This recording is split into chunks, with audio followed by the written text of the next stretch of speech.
श्री कृष्ण चंद्र भगवान की, श्रीमती राधा रानी की, जगत गुरु श्रील प्रभुपाद की।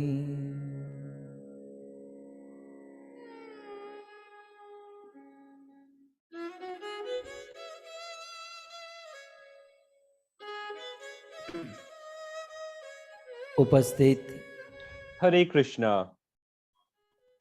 Please accept my humble obeisances. I extend my heartfelt welcome to all the senior Vaishnavas of International Society for Krishna Consciousness. I also extend my warm greetings and welcome to each one of the devotees who have assembled here on the Zoom platform and also who have joined us in this beautiful 307th Katha, the second session of 307th Katha from platforms like YouTube and Facebook. If you are participating in this Katha and that you're looking forward for English translation,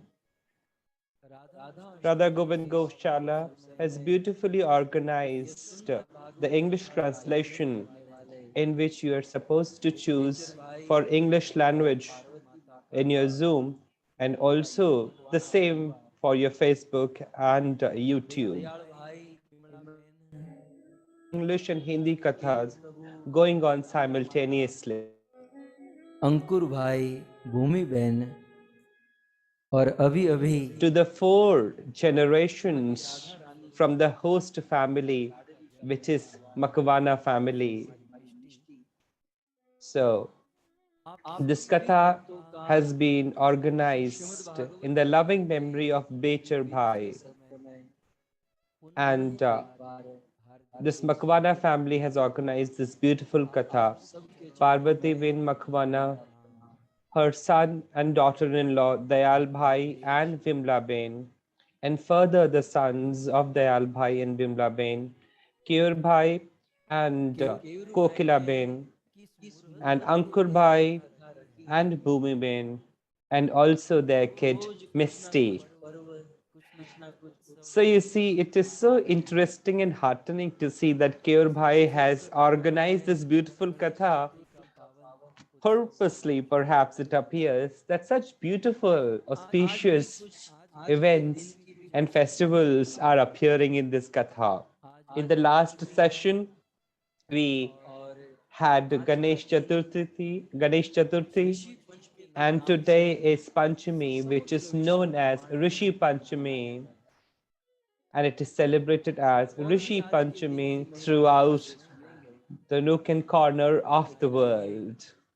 But before we develop into that, let us first attempt to understand, because the saints and sages of the land of Bharat Bhumi have been very merciful upon us in order to enlighten and awaken the humankind and to bring them on a right path, a virtuous path.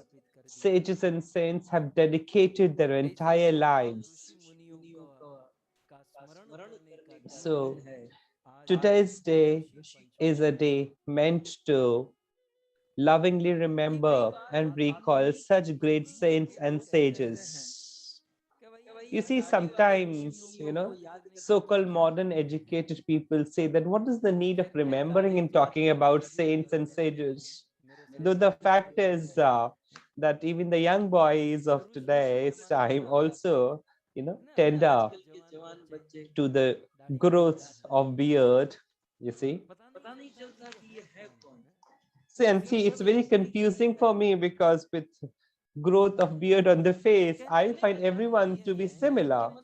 You see, the point that I'm trying to get across is that why at all should we remember, or why at all should we keep in our minds the saints and sages?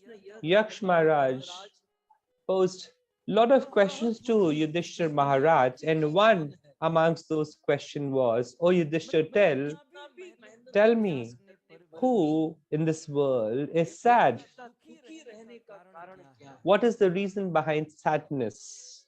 Despite the fact that a person is engaged in enterprise, then still, why is he happy?" Yudhishthira Maharaj says, people who are under debts. So what did Yudhishthira Maharaj say? Yudhishthira Maharaj said that an individual who is under debt will never be happy, can never be happy. A person who has a debt upon himself can never be happy.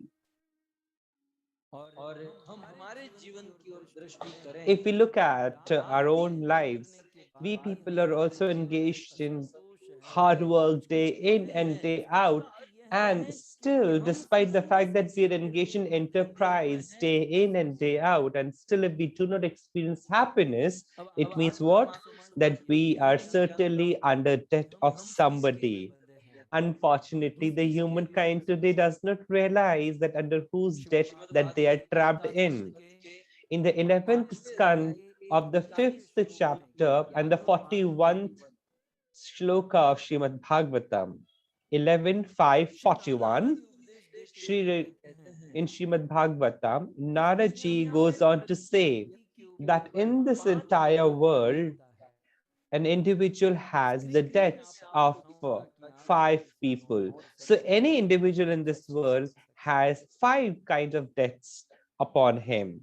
So this is there on your screens before you.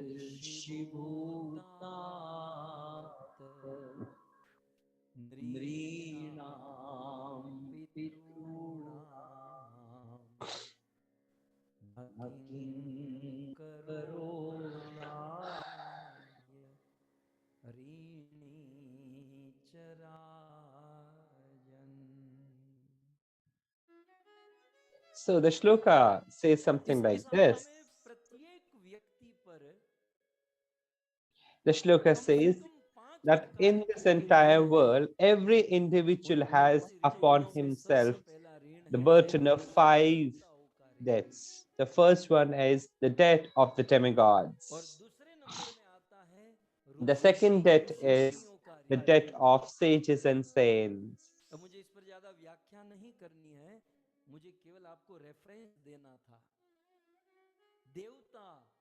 So demigods, that of saints and sages.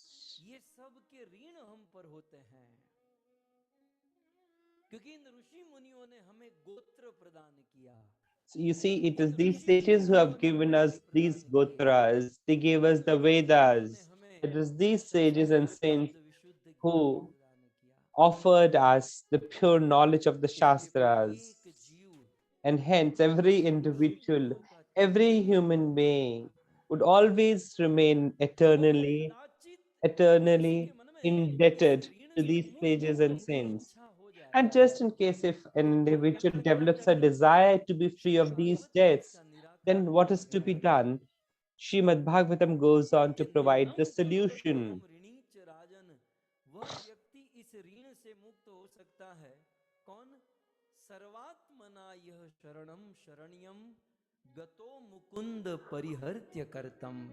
So what kind of individual can get free of all these kind of debts?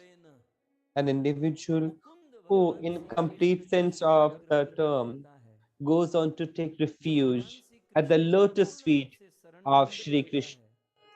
वह व्यक्ति इन ऋण से मुक्त हो सकता है, अन्यथा जन्म जन्मांतर तक देवता, ऋषि मुनि, पितृ आदि के ऋण से हम मुक्त नहीं हो सकते.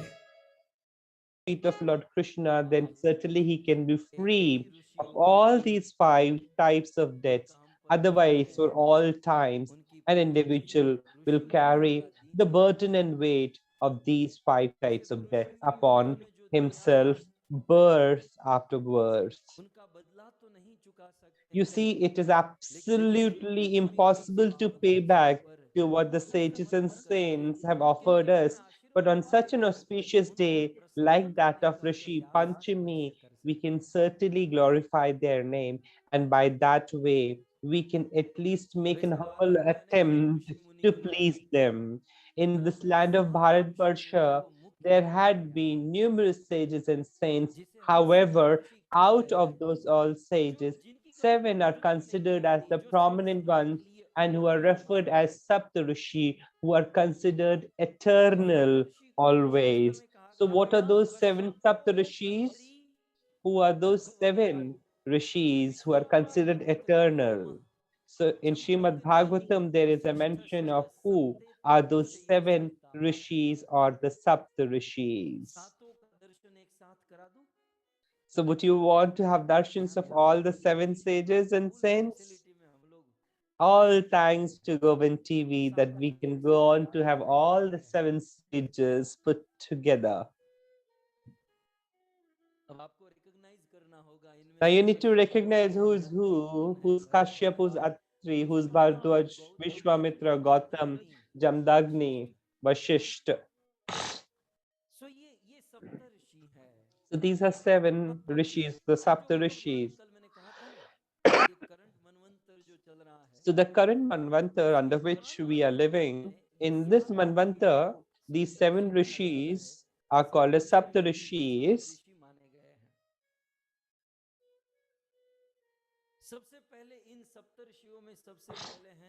Foremost and the first among the Saptarishis are Kashyap Rishi or Kashyapji. So Kashyapji is considered as Manas Putra of Lord Brahma.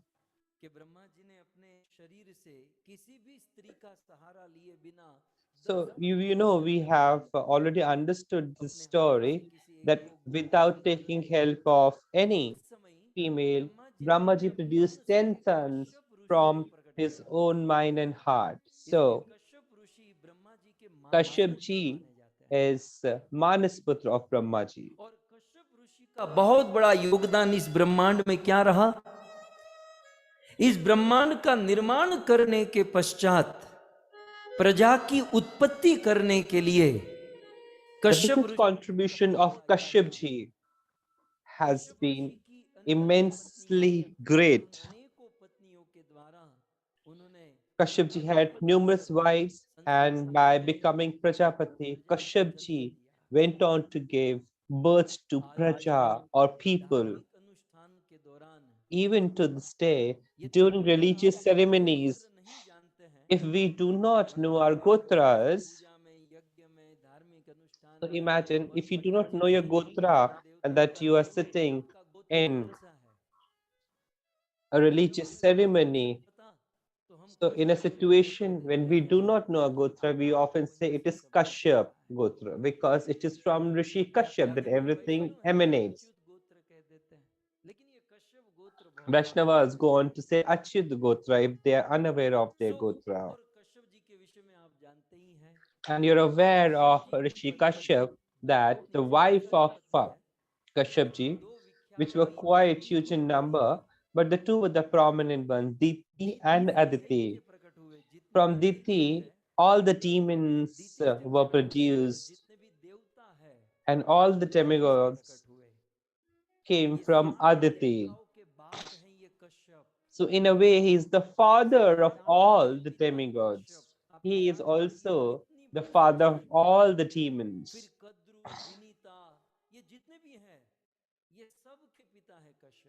So Kashyapji is father to all demons and also all demigods. So in this way, Kashyapji immensely contributed.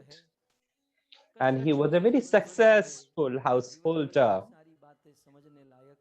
So you see, we can learn a lot in our daily lives from Rishi Kashyap. The next in Saptarishi is Rishi Atri, Sage Atri. Sage Atri had been very, very famous, and his wife had been Devi Anasuya. Atri, so 3 refers to 3 qualities.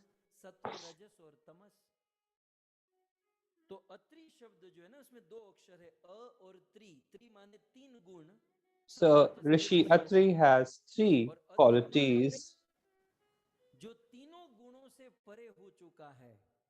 जो सत्व गुण रजो So गुण Atri is the one who is above all the three qualities, that is Sat Gun, हो चुका है उसे Tamas मैत्री Gun, कहते हैं। and Rajas Gun. So somebody who is beyond all the three gunas. And he also has his wife who is called as Anusuya. जिनके जीवन में Anusuya means who does not even have an iota of jealousy. Atri और अनसुया की, और अनसुया के प्रति पतिव्रता धर्म से, उनके पतिव्रता धर्म के It was through her chaste Mahesh उनके पुत्र dharma towards her husband that Brahma, Vishnu, and Mahesh went on to take the form of small young kids. Durvasa ऋषि के पिता है, So Sejatri is also the father of the Tatre, पिता है Atri, and क्योंकि ब्रह्मा विष्णु महेश ये तीनों मिलकर भगवान दत्तात्रेय के रूप में अत्रि ऋषि के वहां प्रकट हुए। because the हमारे गुजरात Brahma, में Vishnu, Mahesh went on to appear in the form of Dattatreya at the home of Rishi Atri. You see, in Gujarat, तीसरे पुत्र हुए, एक तो हुए Dattatreya, the Jyotirling of Somnath Vishnu के अंश से हुए Dattatreya, had been established by the clan of Atriji. Durvasa Rishi, From the element of Lord Shiva, it was Durvasa Rishi, and from Brahmaji, it was Som. तो अत्रि ऋषि के तीसरे पुत्र सोम ने ही So the third son, Som, की स्थापना, of Rishi Atri went on to establish Somnath Jyotirling. उपस्थित है। भक्तों, ये हमारे भारत की महिमा है, गरिमा है। This is पंचमी के दिन the glory of तो बहुत बड़ा our Bharat Varsha. करंट मनवंतर के So वर्तमान in the present times, in the present Manvanta, तीसरे ऋषि हुए the third Rishi is Rishi Vashisht. एक एक ऋषि की एक एक पूरी कथा हो सकती है। You see, on every Rishi, we can go on to have one complete katha. Sita गए और फिर राम सीता के साथ अत्रि ऋषि का संवाद और बहुत सारी बातें हैं। मैं आपको केवल स्मरण करा रहा हूँ क्योंकि आज ऋषि मुनियों का दिन है। वर्तमान मनवंतर के तीसरे सप्तर्षियों में तीसरा स्थान है वशिष्ठ ऋषि। Among the Saptarishis, the third one is Rishi Vashisht. When Rishi Vashisht was born out of Brahmaji, then Brahmaji ordered him, commanded Rishi Vashisht that he should become a Purohit. Now, to this, Rishi Vashisht refused, that he is not interested and keen to be a Purohit. Then Brahmaji told Rishi Vashisht that if you go on to become Purohit, I will bless you with the boon that one day you will become the Guru of Lord Shri Ram. Rishi Vashisht went on to instantly accept the offer. So that way, Rishi Vashisht is the Kulpati or Kul Guru of Raghuvansh, the clan of Lord Ram. Then the same Vashisht Rishi also is the grandfather of Rishi Parashar. और चार वेद 108 उपनिषद पुराण इतिहास लिखे ऐसे वेदव्यास मुनि के परदादा लगते हैं वशिष्ठ ऋषि। Rishi Vashisht is also great grandfather of Vedvyas ji. Bhagavat में, रामायण में आप जानते ही हैं कि जब महाराज दशरथ को पुत्र की प्राप्ति नहीं हुई, So you're aware of the story in Ramayan that when Dashrath ji was not able to beget a son, that Dashrath ji approached Rishi Vashisht, and that is how Dashrath ji was blessed with 4 sons. Then the next Rishi among Saptarishis is Vishwamitra ji. Vishwamitra ji was born in the Kshatriya clan, but right from his childhood, he had this craze to become a Brahmin.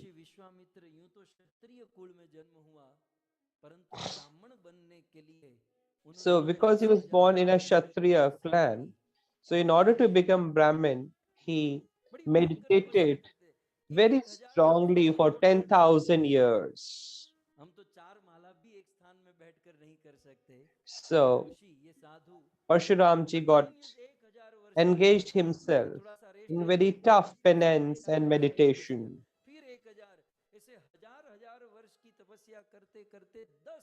So for 10,000 years, Parshuramji meditated and did penance. ये वही ऋषि है जो राम और लक्ष्मण को अपने साथ one में लेकर गए और इसी महर्षि विश्वामित्र ने Ram It is same Rishi Vishwamitra who took Lord Ram and Lakshman to forests and got Lord Ram married to Sita Maya when Lord Shri Ram broke the bow of Lord Shiva at Janakpuri.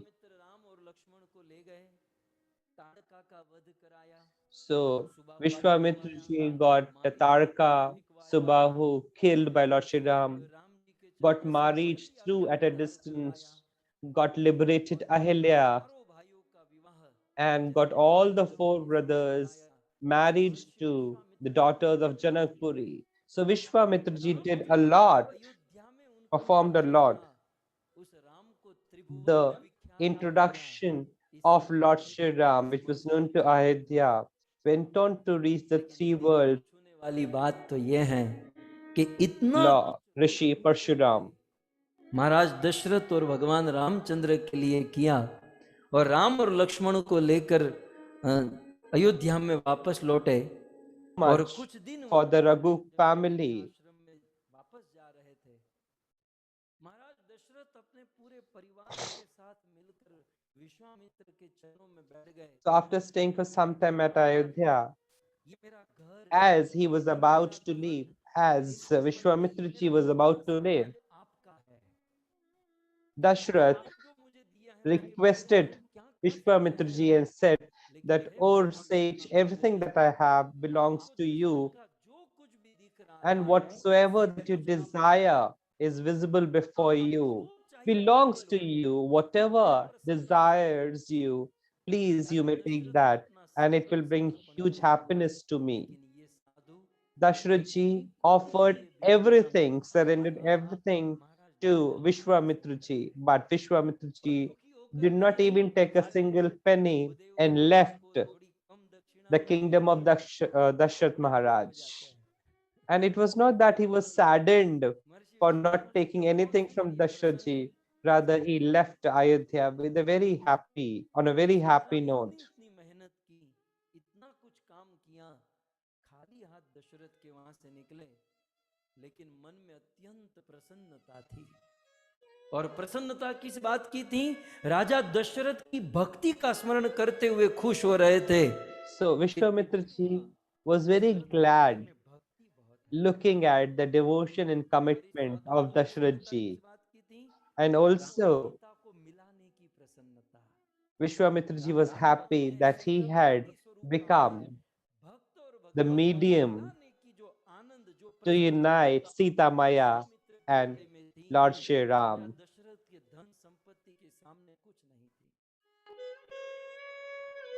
So इस प्रकार से महर्षि Vishwamitra So in this way, sage Vishwamitra is considered to be the fourth Rishi among 7 Rishis. The next Rishi amongst the Saptarishis is Rishi Gautam. So Gautam Rishi is known as the Pandit of Nyaya Shastra.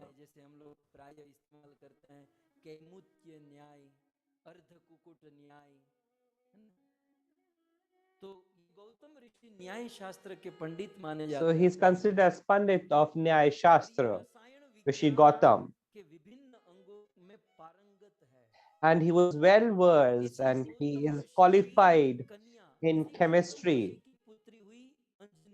Anjani was the daughter of Rishi Anjani, and Lord Hanuman is the son of the same Anjani ji.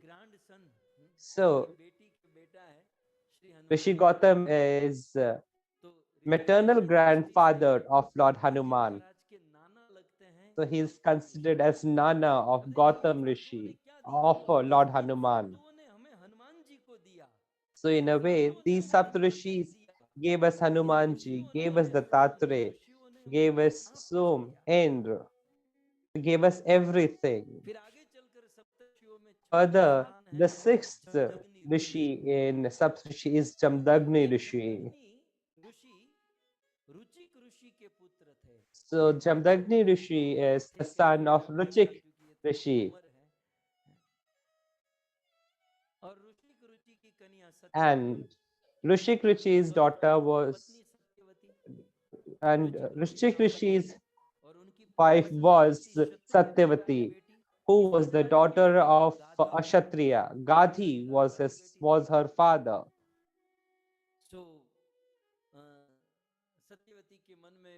So Satyavati had the desire of begetting a son, and Ruchik Rishi said that tomorrow we will perform a yajna and we will beget a son.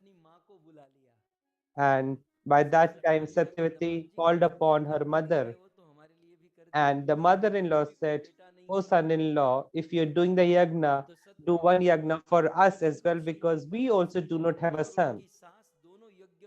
So Rishik Ruchi and her mother-in-law and his wife sat in the yajna. After the yajna was over, two pitchers emerged, and one he gave to his wife, the other to his mother-in-law. Now the mother of Satyavati says to Satyavati, "Oh dear daughter, the world is full of selfishness. Everywhere the element of selfishness is visible. Your husband for sure might have produced the picture which must be having good qualities, but for me it would certainly be of a certain underrated category.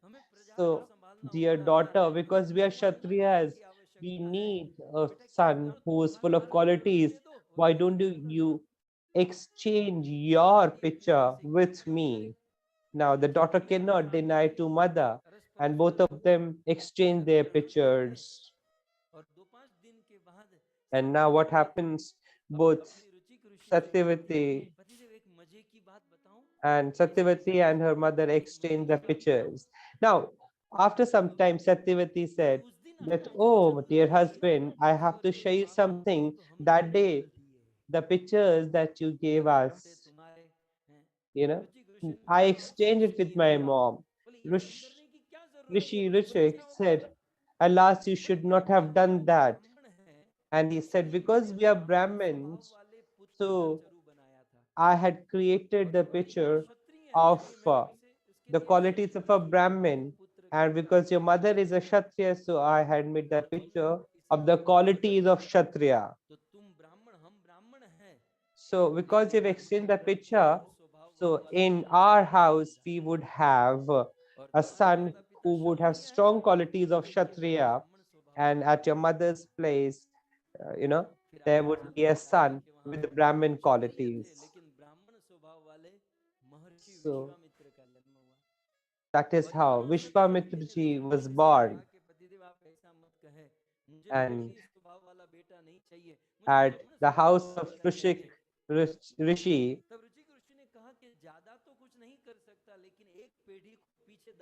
a son with Kshatriya qualities were born. Now Satyavati requested her husband to bring down the effect. So he said that I can delay it by one more generation. So Satyavati had her son in the name of Jamdagni, and from Jamdagni came another son, Parshuram. So Parshuramji was born as the son of Jamdagni. And then the seventh place in the Saptarishis is Rishi Bharadwaj. You see, I want to share an interesting thing with Bharadwaj. You see, all the flights that we take, actually, it is Rishi Bharadwaj who can be credited with developing the flight facility is Rishi Bharadwaj. So he was a specialist in the principles of science. And whatever machines, etc., are mentioned in Vedas, Rishi Bharadwaj is the inspirational point. It was Dronacharya who was the son of Rishi Bharadwaj, and it were the Pandavas who were the disciples of Rishi Dronacharya. Ramayan makes very beautiful mention of Rishi Bharadwaj. You see, Ramayan begins from Rishi Bharadwaj. Just like Bhagavad begins with the saints of Naimisharanya, Gita begins with Sanjay and Dhritarashtra. Similarly, Ramayan begins with Rishi Bharadwaj. So Bharadwaj Rishi used to stay at Allahabad, and whenever there would be a fair at Triveni Sangam, numerous saints and sadhus would come and they would stay at the ashram of Bharadwaj Rishi.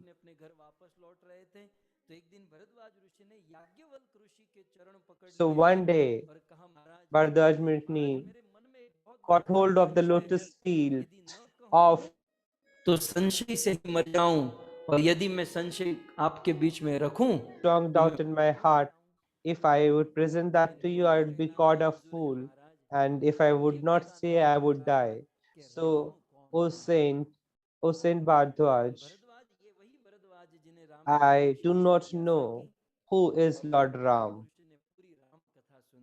Then Sage Yagnvalkya went on to narrate the entire story of Ramayan. And hence, in this manner, all the 7 rishis who are referred to as Saptarishis, Kashyap, Atri, Bharadwaj, Vishwamitra, Gautam, Jamdagni, and Vashisht. So such saints have their Panchami today. So we must remember these Saptarishis and we must look for their mercy and blessings. You see, the humankind will always remain indebted to these Maharishis, the Saptarishis.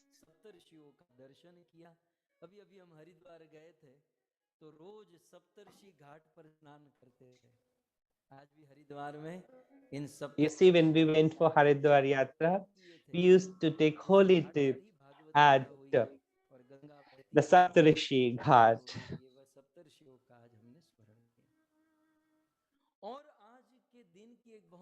Another significant glory to this day is that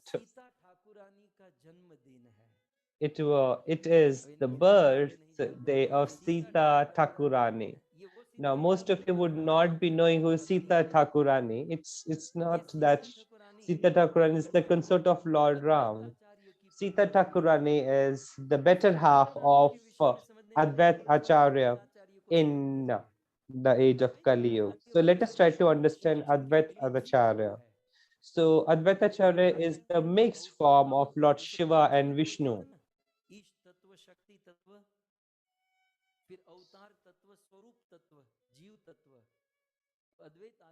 Advait Acharya is the incarnation element of Lord Shiva and Vishnu, combined form of Shiva and Vishnu. So there are many stories to Advait Acharya, but I can recall one instance that once Chaitanya Mahaprabhu was in Jagannath Puri and he was sitting with the devotees around him. So Mahaprabhu said that let us all praise the qualities of Advait Acharya.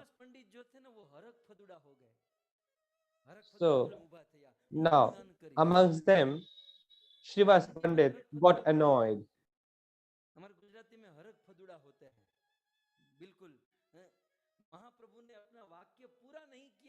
So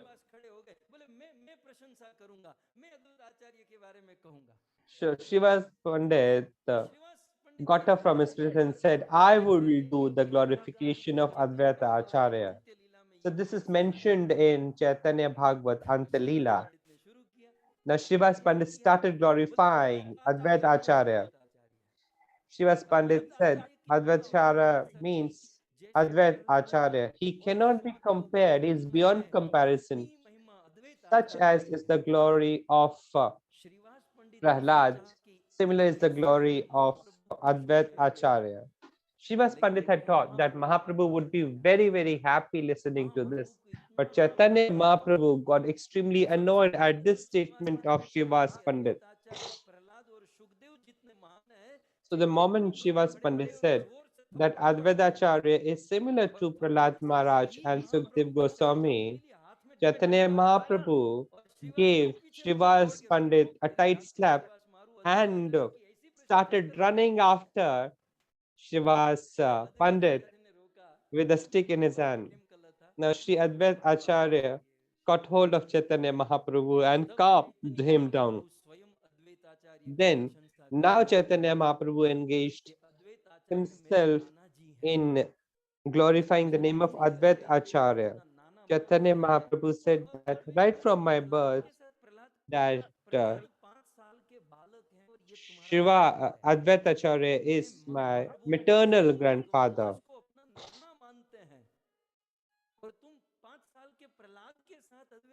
So the same person whom I consider as maternal grandfather, you're comparing him to a 5-year-old child, and you're comparing him with the 16-year-old Shukdev Goswami. What do I talk about the glory of Advait Acharya? I was sleeping in the cosmic ocean, in the milk ocean. It was this Advait who awakened me. It was this Advait Acharya who convinced me to come into the age of Kali. So if you're required to develop upon the reasons for incarnation of Lord Krishna as Chaitanya Mahaprabhu, it would be invocation of Advait Acharya. So offering Tulsi and Ganga water, Advait Acharya would every day invoke upon the Lord. Advait Acharya every day used to say that, "Oh Lord, your आप कृपा के सागर हो, दीनों के नाथ हो। यदि कृपा के सागर हो तो आज ऐसी परिस्थिति आ चुकी है कृपा करने की। और यदि आप required to shower your mercy and blessings. And if you do not appear, then if you do not want to appear and give mercy to the people, then either you change your name or that you appear. If you want to continue with the name as Kripa Sindhu, Deen Bandhu, and that you do not want to shower mercy, then it does not augur well with your name and qualities. So that is how Advait Acharya invokes the name of Chaitanya Mahaprabhu, and it was the invocation of Advait Acharya that Chaitanya Mahaprabhu appeared. Sri Sita Thakurani is the better half, the consort of Advaita Acharya. Very exalted devotees in the pastime of Chaitanya Mahaprabhu. In the Dwapar Yuga, Yog Maya Puranmasi came in the form of consort of Advaita Acharya, which is Sita Thakurani. The pastime goes like this, that there used to be a devotee called Narsingh who would pluck the lotus from lake every day and offer it to the Lord. So this was the routine of every day. In order to attain Lord, the biggest source and the root is to serve the Lord every day. Once it so happened, when he was plucking the lotus from the lake, he observed a small girl in that lotus, and he adopted that daughter as a command of the Lord, and he brought that daughter girl to his home, and later on the same girl was named as Sita Thakurani. Now, on one hand was the invocation of Advait Acharya that Chaitanya Mahaprabhu must appear. By that time, Advaita Acharya had gone on to reach a ripe age. तो जन्म के बाद पूर्णमासी देवी ने लाला का ध्यान कैसे रखना अपने बेटे का ध्यान कैसे रखना, बेटे को कैसे संभालना, ये सारी शिक्षा पूर्णमासी ने नंद और How a baby is to be catered, all the ins and outs and where it was given by Sita Thakurani to Nand Baba and Yashodamaya. Similarly, when Lord Chaitanya Mahaprabhu was born, Sita Thakur in the form of Sita Thakurani चैतन्य उस बालक उस निमाई का कैसे taught ध्यान रखना, Shachi सारी शिक्षा प्रदान and the father of Chaitanya Mahaprabhu how to be taking care of the child. पिता डांटते, So whenever the parents of Chaitanya Mahaprabhu would be getting scolded by his parents, he would go to Sita Thakurani and have meals from her hands. कथा हो सकती है, लेकिन पूरा चैतन्य चरितामृत और चैतन्य भागवत का ओवरव्यू करने के बाद सीता ठाकुरानी के विषय में मुझे संक्षिप्त में कुछ बोलने के लिए कहा जाए तो मैं तो यही If I'm asked to talk briefly about Sita Thakurani, I would talk about two things very importantly, that there are two qualities in Sita Thakurani which are considered as great qualities, and if we're able to imbibe them in our lives, our life would become meaningful. So one of the quality of Sita Thakurani is that she is a chaste pati vrata nari, a committed wife, a chaste wife. जब सीता ठाकुरानी को indicate करना था तो वे यही कहते पतिव्रता नारी हैं, सती नारी, उन्होंने सती नारी पतिव्रता नारी इसी प्रकार के संबोधन सीता ठाकुरानी को दिए. So Prativrata Nari, these are the epithets given to Sita Thakurani. पतिव्रता स्त्री बनकर अपना वैदिक धर्म का पालन कर सके. और सीता ठाकुरानी का दूसरा गुण था The Prasad. second quality of Sita Thakurani was to cook, was to make delicious prasadam. You see, if there are these two qualities in any woman, Lord can come very, very close to them. Unfortunately, in the so-called age of progress, unfortunately, Matajis want to copy the Prabhuji. You see, if you ask me, it is not necessary. What is needed for Matajis is to follow the husbands.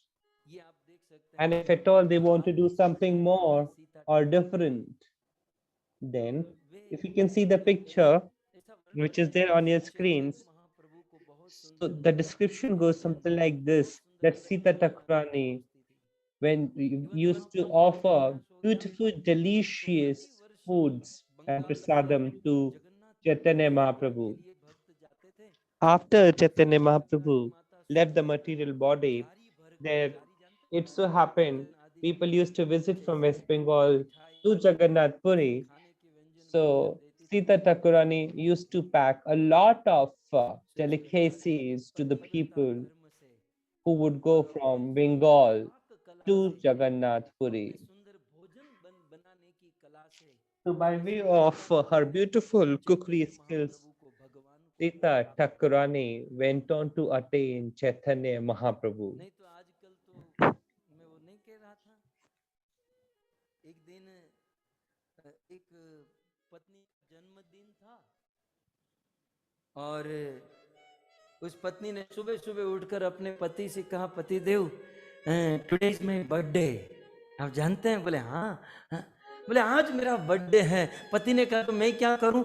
बोले मुझे ऐसी जगह पर ले जाइए, ऐसी जगह पर ले जाइए जहां हम कभी न गए हो. पति ने पत्नी का हाथ पकड़ा और सीधे किचन में लेकर गए. बोले 2 साल से तू रसोई में नहीं गई है, यहाँ बैठकर रोटी सब्जी बना, कहीं बाहर जाने की जरूरत नहीं है. स्त्री जो है ना, पाक कला में माहिर होनी चाहिए.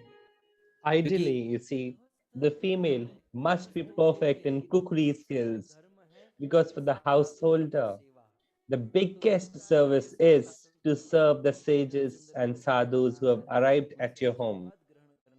So ideally, you see, the dharma of a female is to offer delicacies to sadhus and saints, and which was very nicely catered to by Sita Thakurani when she used to offer delicacies to Chaitanya Mahaprabhu, and after his departure, she used to send such delicacies to Jagannath Puri.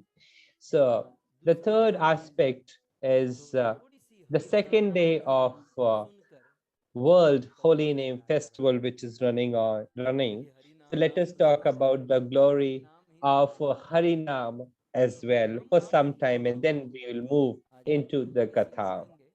So we will try to sing the glory of Harinam.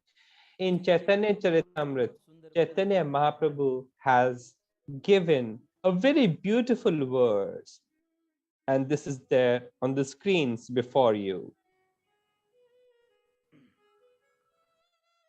So in Chaitanya Charitamrut, Chaitanya Mahaprabhu has given this verse, and you all can also sing this along with me.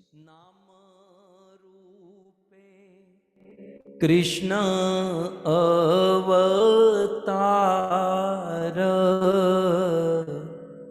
Kali Kale Nama Rupe Krishna avatar Nama Haite Haya Sarva Jagat Nistara Nam Haite Haya Sarva Jagat Nistara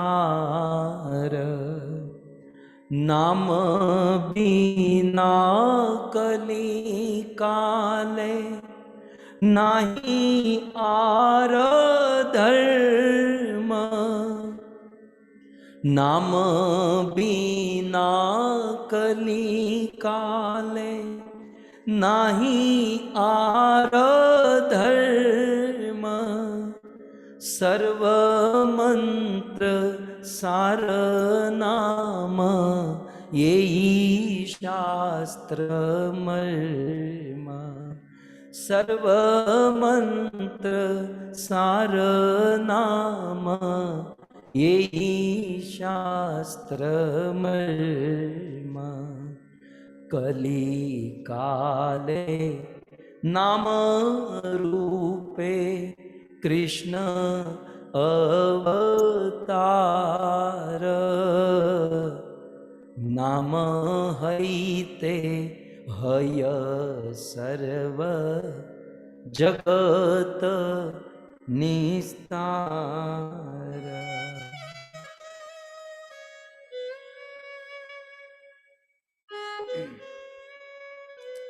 Shri Chaitanya Mahaprabhu. So Chaitanya Mahaprabhu goes on to say, in the age of Satyug, Narsimdev Ji came. In the age of Treta, Lord Ram appeared. In Dwapar, Lord Krishna appeared. The same Ram, same Krishna, same Narsim appeared in what form? In Kali Yuga.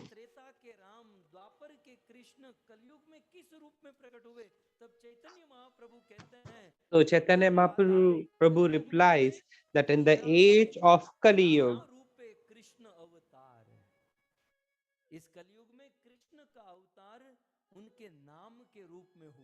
the incarnation of Lord Krishna is in the form of his name. So the Lord who was bearing bow and arrow in Treta Yuga, the one who came with Sudarshan and flute in Dwapar, the same Lord Ram and Krishna appeared in the form of Nam in Kali Yuga. So the name of the Lord is nothing less than the incarnation of the Lord. Just as an incarnation is all capable to do anything, similarly, the name of the Lord is all capacitated. So it is said that in the age of Kali Yuga, Lord's incarnation is in the form of his Naam, his name. And it is only by way of Harinam the entire world can be liberated by Harinam. So what does this mean? The Lord who was there in Satyug, Dwapar and Treta, it means that put together all the three incarnations, whatever they did not achieve, put together everything that has been established by the name of the Lord in the age of Kali Yuga. So Lord Krishna did appear, but he did not liberate the entire world. Same is also the case with Lord Ram. But glory is to the name of the Lord, which is all capacitated to liberate the entire world. Such is the glory of Harinam. So further in Chaitanya Charitamrut it is said, what is there on your screens? Nama bina Kali Kale nahi ar dharm. That in the age of Kali, in the Kali Yuga, it is nothing but Harinam, which is the main dharma.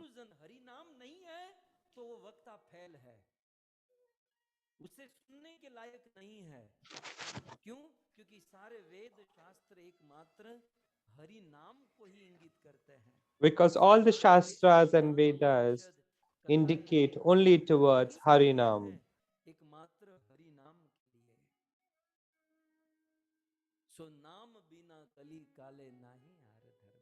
पूरी रामायण कहने के बाद गोस्वामी तुलसीदास जी ने क्या Even Goswami Tulsidas ji went on to say something like this in Ramayana, that in the age of Kali Yuga, there is no other medium, be it yoga or yagna or meditation in penance.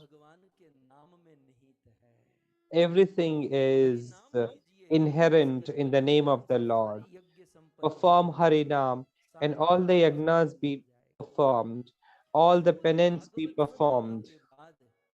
After having narrated entire Shrimad Bhagavatam in Naimisharyan, Suji also said that it is only through Harinam that all the sins can be absolved. So conclusion of Bhagavatam is Harinam, conclusion of Ramayan is Harinam, conclusion of all Vedas is Harinam. So without Harinam, without chanting the holy name of the Lord, there is no other dharma. And further in the second line, what does it say?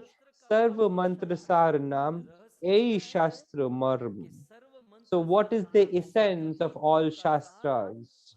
What is the essence of all Shastras? It is Harinam. And hence chanting such a holy name and by joining the chanting of the holy name, one can be delivered from his life.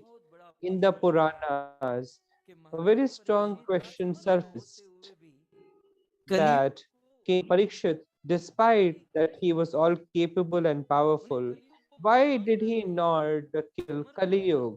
He could have done that.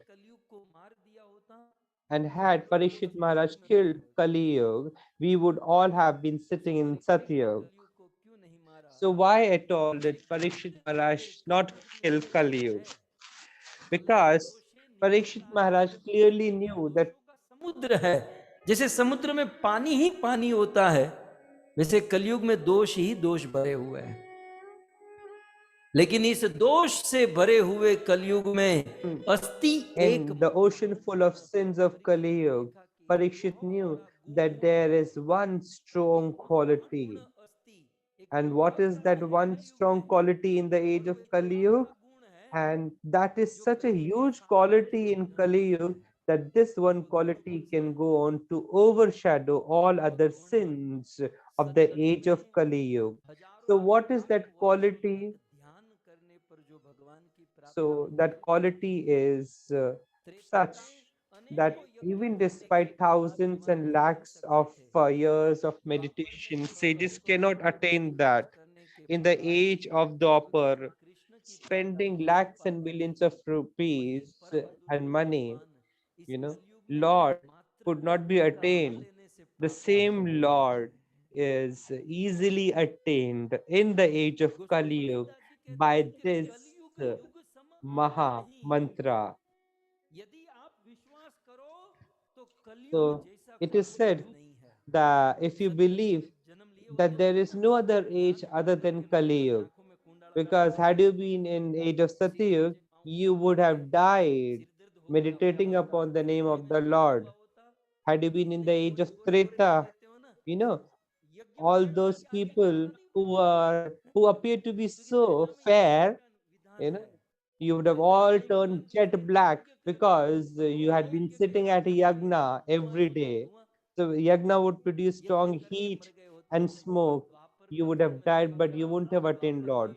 And had you been born in the age of Dwapar, then in the age of Dwapar, Lord would be attained only by way of spending money. And imagine today a person, if he spends one single penny, his heart comes to his mouth. So we are so fortunate and blessed that in order to attain Lord, there is nothing that we are required to do. We are only required to chant the Maha Mantra. So let us all chant this Maha Mantra.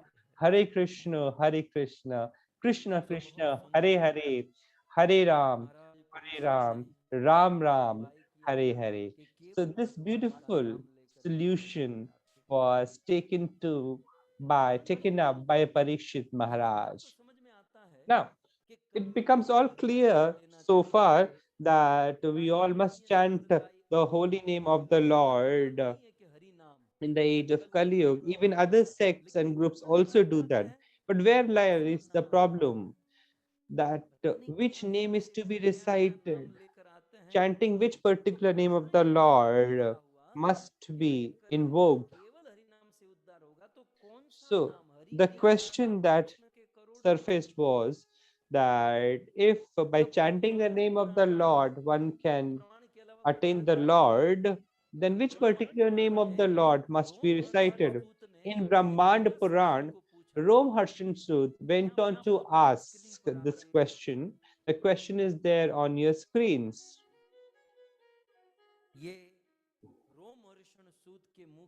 So, this is the utterance of Rom Harshan Sud, who is asking the question to Rishi Vedavyas.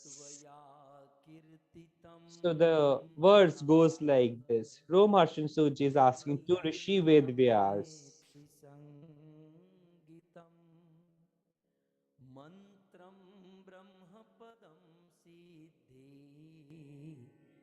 करम तद वदनो विभो करम तद वदनो विभो हे विभो हे वेदव्यास जी Oh, Rishi Vedavyas, kindly tell me, be merciful to tell me, enlighten me that all the Vedas and Shastras say that one must chant Harinam. लेकिन ये हरि का कौन सा नाम हमें लेना But चाहिए? my question is, which particular name of the Lord be chanted? Because Hari has numerous names. So which is the most effective name of Hari and which would be most workable in the age of Kali Yuga? So, oh Vedvyasji, kindly be merciful upon me that give me such a name, such a mantra, which would make us the blue-eyed boy of the Lord. Kindly tell us such a mantra. Rom Harshan Sudji asked this question to Ved Vyasji. And where is this mention coming from? In Brahmand Puran. So Ved Vyasji goes on to answer this question. Ved Vyasji says, what is there on your screens? Oh, Rom Harshan Sud, the mantra which I am going to utter right now, if you go on to chant this particular mantra,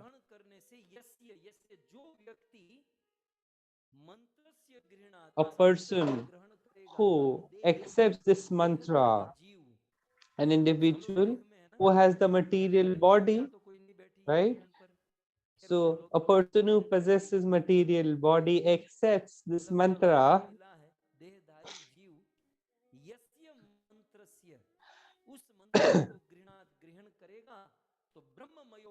then such an individual who accepts this mantra, he would become Krishnamai. He would become Krishna himself. He would become full of Krishna. He would become all pious and holy immediately. So the moment he invokes the mantra, he recites the mantra, and immediately the next moment he becomes all holy and pious. Now, if the question is asked, supposedly if the person is very huge sinner, if he also starts chanting the holy name of the Lord, then what would happen? So if you focus upon the next line of the shloka, so it says, Surap, Surapopi, Surapopi. So come what may be the degree and intensity of a person engaged in intoxication and alcohol, the mantra which I am sharing with you, any individual can go on to attain sarva siddhis, all powers and qualities. Romharshan goes on to ask, then why are you sharing all this with me? To which to, to which Vijayasri says that you are eligible, you are deserving to listen to this. You see, he was eligible and capable and deserving of it, but by the glory and the grace of Prabhupada ji, we who are undeserving, still we have been able to hear it. Now, the mantra was asked that, oh Lord, kindly give us that mantra soon and do not delay in that. So the mantra goes like this: Hare Krishna, Hare Krishna, Krishna Krishna, Hare Hare, Hare Ram, Hare Ram, Ram Ram, Hare Hare.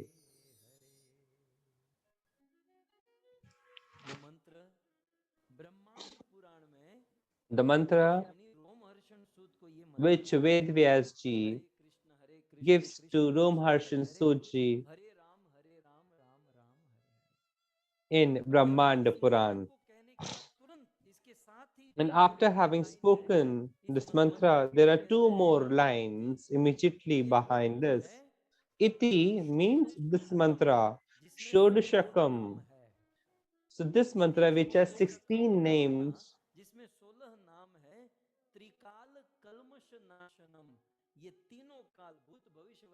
so all the three segments of time, present, past, and future. So all the sins of present, past, and future are destroyed by this mantra. And further, it is said in the next line that there is no other mantra, there is no other solution other than this mantra. And this has been said in all the Vedas. So Ved Vyasji says that after having compiled and written all the Vedas, I declare that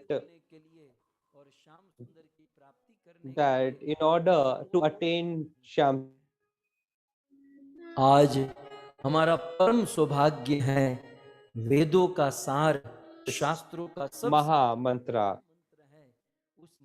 You see, we are very, very fortunate that by surrendering to such a Maha Mantra, we are adding value and meaning to a spiritual life. And behind all this, Srila Prabhupada must be surely credited. It was these days that Srila Prabhupada once reached America and he made the entire world follow this Harinam Sankirtan and to credit and to commemorate this attempt of Srila Prabhupada, this festival is being observed all across the world. So we shall now proceed for a short break and then move towards the Radha Tattva.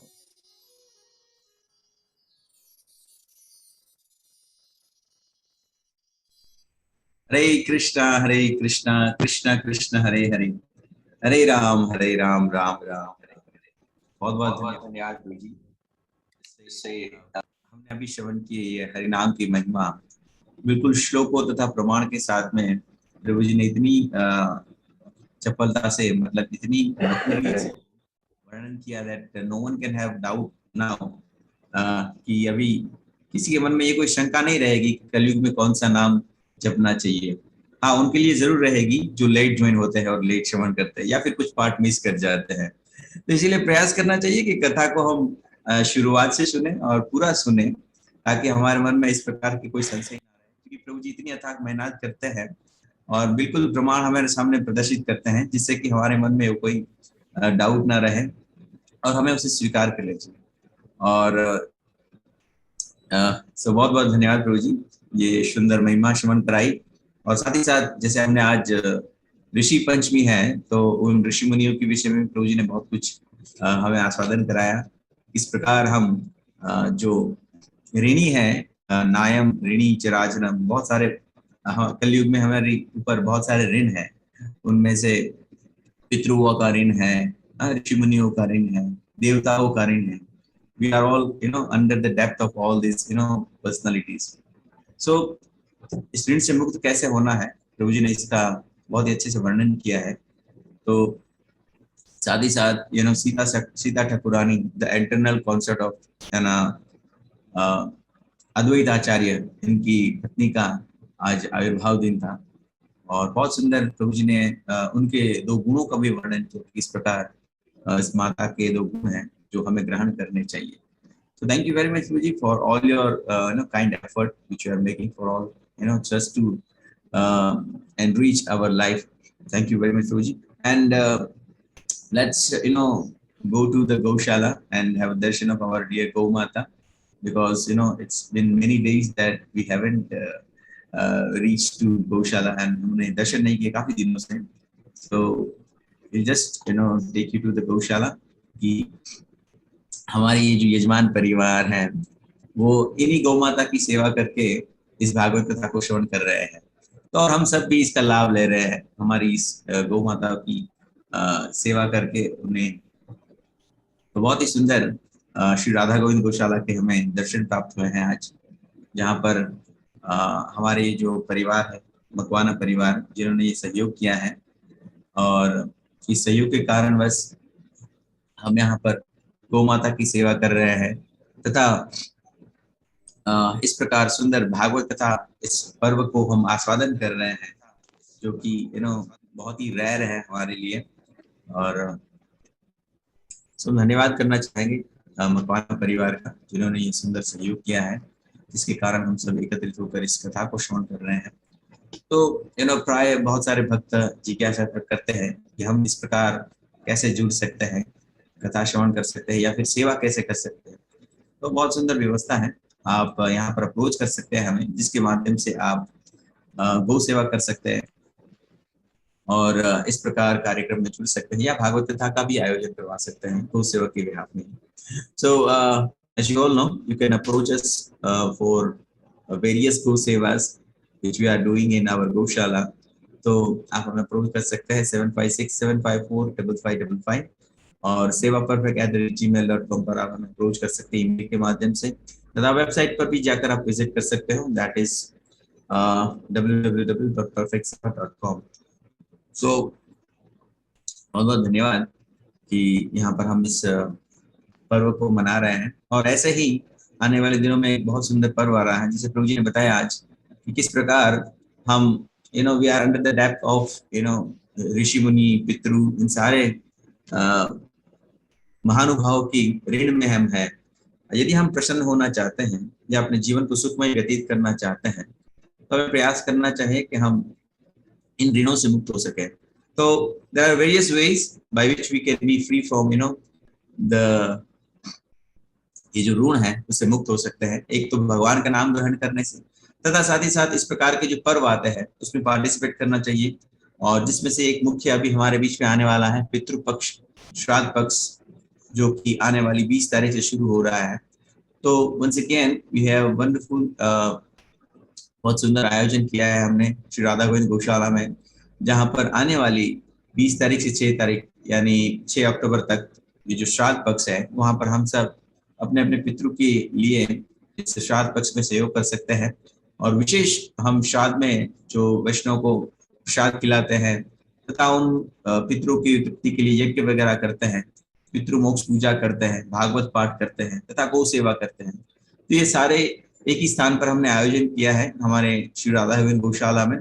और आप सबसे भी हम निवेदन करें कि आप भी अपने हमारे जो पितृ स्नेही जन हैं उनके स्मरण में यहाँ पर पार्टिसिपेट करें, जो बहुत सुंदर अवसर है इन सबको ऋणों से मुक्त होने का और इनको भी भगवत भक्ति प्रदान हो, इसके लिए यहाँ पर ये सुंदर आयोजन किया गया है। तो आने वाली 20 से लेकर 6 अक्टूबर तक ये पर्व किया मनाया जाएगा हमारे श्री राधा गोविंद गौशाला में। तो यदि आप भी चाहते हैं तो आप हमें अप्रोच कर सकते हैं 7567545555 पर, जहां पर आप इस विषय में अधिक जानकारी प्राप्त कर सकेंगे।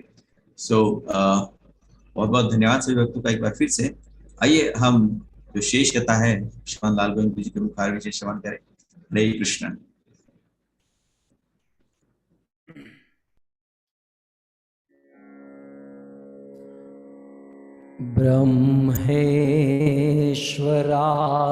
ब्रह्मेश्वरादिसुदूर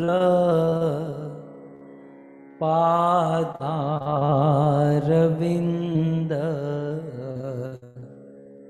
श्रीमत्पराग परमाद् भूतवैभवाया।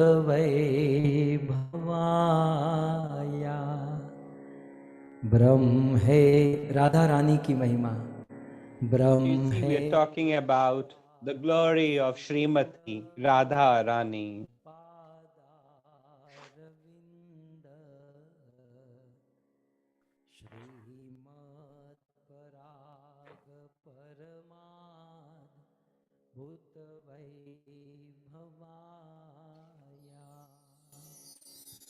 सर्वार्थ सार रसवर श्री कृपार्द दृष्टे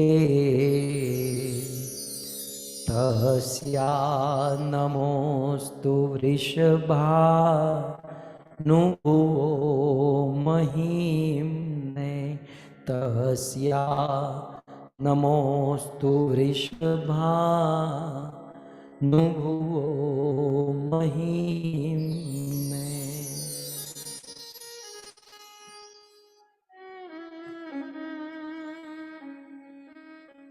श्रीमती राधा रानी की अद्भुत अद्भुत महिमा का वर्णन Shri Prabodhanand Saraswati ji, Sri Prabodhanand Saraswati had made an attempt to talk about the glory of Srimati Radha Rani. In the last day's Katha, what did we understand? That what did Prabodhanand Saraswati say glorifying the name of Srimati Radha Rani? He said that I do not offer my obeisances to Radha Rani. I do not even offer my obeisances to the lotus feet of Srimati Radha Rani. I do not even offer my obeisances to the place which is Barsana where she stays.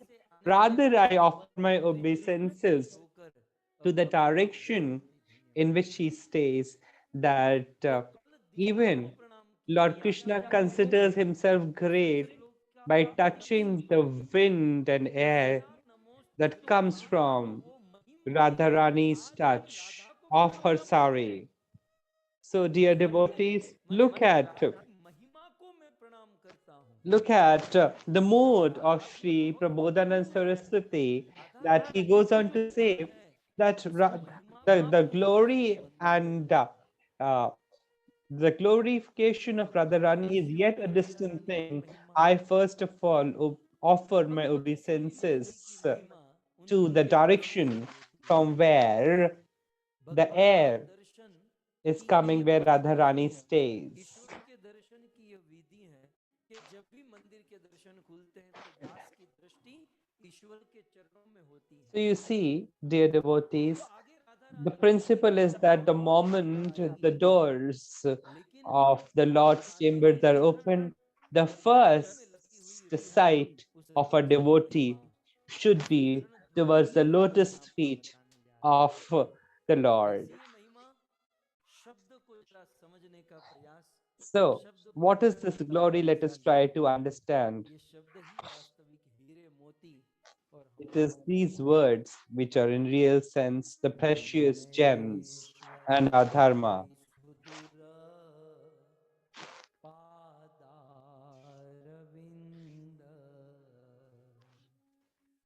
सबसे पहले हम इस पर चर्चा करें So, तो talking about the first segment of the shloka, पदार विंद उनके चरण कमल, so the lotus feet, डाली है उस पर हम चर्चा करें। so the lotus feet of Srimati Radharani, तो पदार विंद, श्रीमती राधा रानी के पदार विंद, पद माने चरण, अरविंद माने कमल, पदार विंद माने चरण कमल।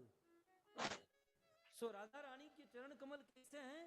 the lotus feet of Srimati Radharani, how are they? Brahma ji, ईश्वर माने शिव जी, So Brahma means Brahmaji, Ishar means Shivji, and Adi means Naradji, Sankadi, etc. कैसे हैं? So how are the lotus feet of Srimati Radharani? सनक Brahma, Shiv, Narad, सुदूरः, Sanak, Narad, etc. सुदूरः माने ब्रह्मा भी Sudurha. से दूर ही नहीं, सुदूर, बहुत दूर है। So even Brahmaji is very distant from the lotus feet of Srimati Radharani. So is also the case with Shivji, Naradji, Sanak, etc. So even such demigods are so distant from Radharani. And imagine people like us who keep on singing Radha Tere Charano Ki Dhool Jo Mil Jaye, right? तो भी दूर की बात है, राधा के चरण भी उनसे बहुत दूर है, सुदूर है। So forget about the dust of the lotus feet. The lotus feet are very, very distant from Brahma, Shiv, Sanak, Narad, etc. Even the fact that these are very great personalities, that they have gone on to stabilize the lotus feet of Lord Krishna in their hearts. Shiva, Lord Shiva has stabilized the lotus feet of Krishna. Same is the case with Brahmaji, Narad, Sanak, etc. But still, for such people, still for them, the lotus भक्ति के द्वारा, क्योंकि भक्तियां माम अभी जानाती, शिव, सनक, सनातन, ब्रह्मा, नारद आदि ने भक्ति के द्वारा कृष्ण के able to have stabilized the lotus feet of Lord Shri Krishna in their hearts. So imagine if continuously the lotus feet of Lord Krishna is in the heart of Brahma, Shiv, Sanak, etc. So what does this mean? That these Brahma, Shiv, Sanak, Narad, etc. continuously are engaged in chanting the holy name of the Lord, meditating upon the name of the Lord, and still they have not been able to understand the lotus feet of Krishna. फिर भी कृष्ण के चरण को समझ नहीं पाए तो राधा के चरण तो कितने दूर पड़ेंगे। Then imagine if they have not been able to understand Lord Krishna and Krishna's lotus feet, then what would be the situation of the lotus feet of Srimati Radharani? Now imagine people like you and me whose heart have fixed the position of dollars and rupees in our hearts. And what do we talk about Lord Krishna and Srimati Radha Rani? कि निरंतर भक्ति के द्वारा कृष्ण के चरणों को अपने चित्त में स्थिर करके उस कृष्ण के चरणों का रात दिन ध्यान करते हैं, लेकिन फिर भी उसे समझ नहीं पाते। तो राधा रानी के चरण कैसे समझ पाएंगे? So how is it even possible to understand the lotus feet of Srimati Radha Rani? So in order to understand the lotus feet of Srimati Radha Rani, or attaining the lotus feet of Srimati Radha Rani is very strong, tough, and daunting a task, because this is also a fact that there is a strong story of glory of Srimati Radha Rani's lotus feet. So the dust which is there on the lotus feet of Srimati Radharani, it has 4 glories to it. So people like Brahma, Shiv, Sanat, Narad, etc. have not been able to attain the lotus feet of Srimati Radharani, because there are 4 glories, 4 qualities of the lotus feet of Srimati Radharani.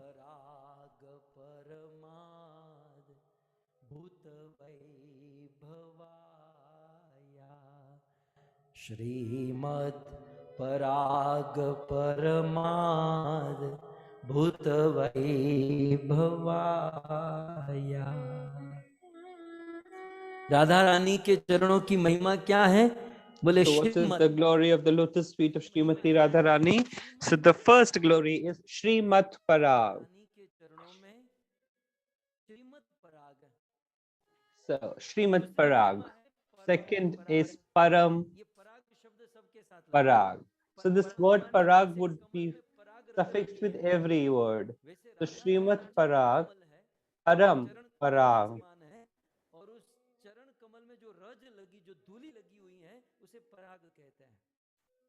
So the dust at the lotus feet of Srimati Radharani is Parag. So Srimad Parag, Param Parag, then is Adbhut Parag. 4th glory is Vaibhaya Parag. So the dust at the lotus feet of Srimati Radharani, it has 4 glories. So the first glory is Srimad Parag. Let us talk about it. So for even for Brahma, Shiv, Sanat, Narad, is a very distant task to attain the lotus feet of Srimati Radharani. So in the dust of the lotus feet of Srimati Radharani, Lakshmi ji stays in such a dust. People like you and me who are after our lives to get Lakshmi, but same Lakshmi is sitting in the dust of the lotus feet of Srimati Radharani. So this is Srimad Parag. Now, many of you would be curious to have evidence. So how to believe that Lakshmi ji is there in the dust of the lotus feet of Srimati Radharani?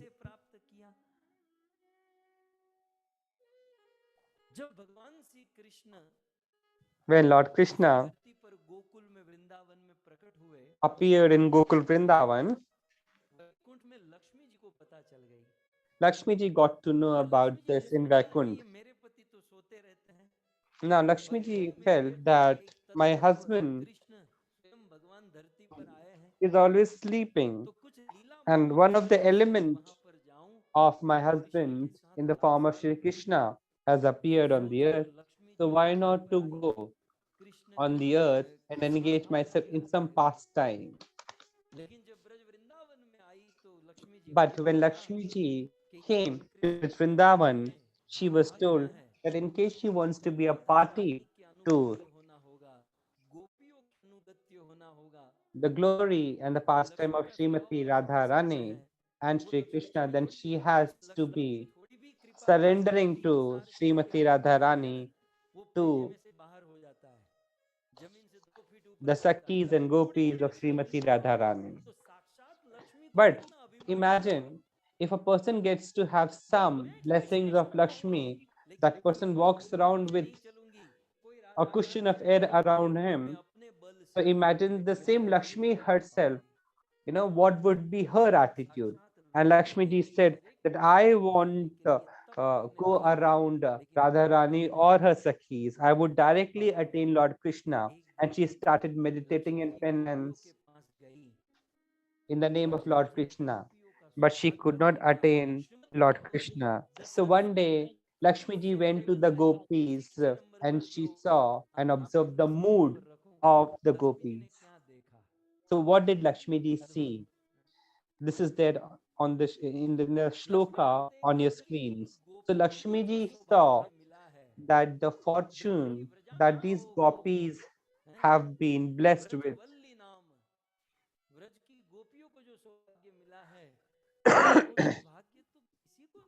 Lakshmi ji saw that the fortune that the gopis of Brij have been blessed with is rare to everyone else.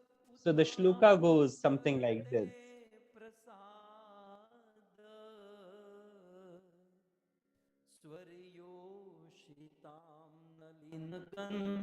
धरुचाम कुतोन्या रासोत्सवेस्य भुजदण्डग्रहीत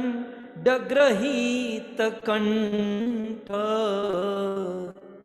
लब्धासि शाम्य Udgar व्रजवल्लभीना।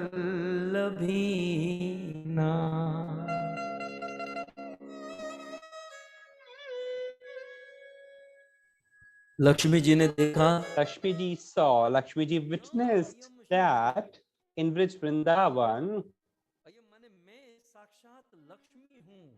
I am myself Lakshmi, and in also another way, I am the consort of one of the elements of Lord Krishna.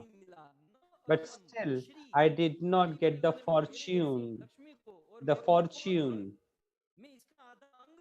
Even though I am, the better half, but still I have not been blessed with that fortune.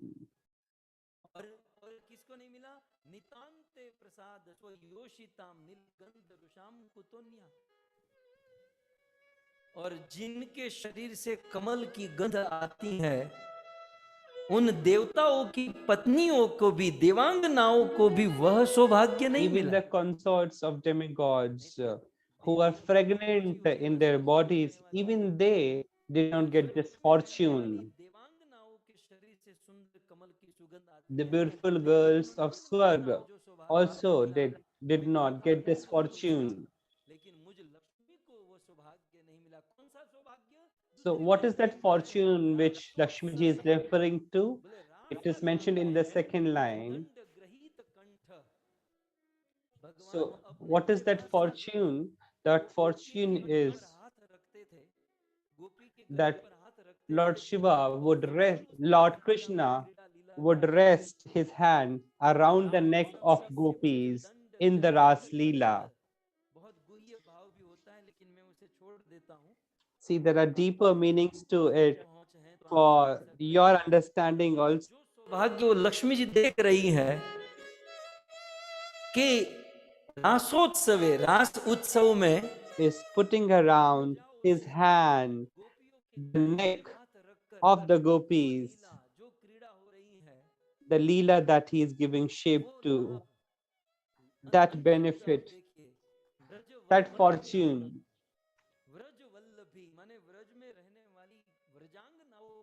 that fortune, that benefit only fell to the gopis of Brij, and even me and the beautiful girls of Swarga, heaven, were deprived of it.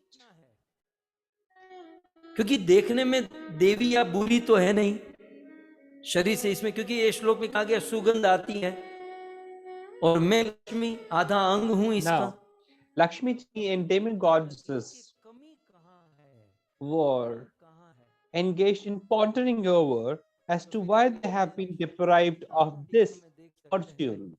So one Acharya has written this in a commentary.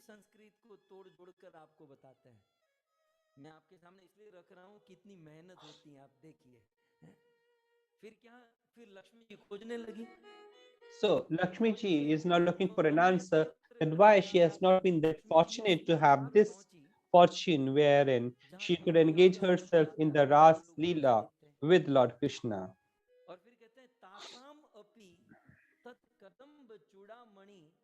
कामिनी पदार रेणु दानम मूर्धनि दृष्टम। वे स्थान पर लक्ष्मी जी गई और लक्ष्मी जी ने क्या देखा? Now Lakshmi ji reached at that place where Ras Leela was going on, and she observed that all the gopis around whose neck Lord Ramshyam Sundar was engaged in Ras Leela got to have this fortune. And Lakshmi ji realized that Lakshmi ji observed, Lakshmi ji witnessed that those gopis were smearing the dust of the lotus feet of Radha Rani on their foreheads. So Lord Radha Sham Sundar was bestowing the fortune to the gopis because these gopis were smearing their foreheads with the dust of the lotus feet of Srimati Radharani. So Lakshmi ji decided that in case even she wants to be fortunate to be dancing with Radha Sham Sundar, she decided that I would also smear my forehead with the dust of the lotus feet of Srimati Radharani. So Lakshmi ji, in the form of Kamal Vasini,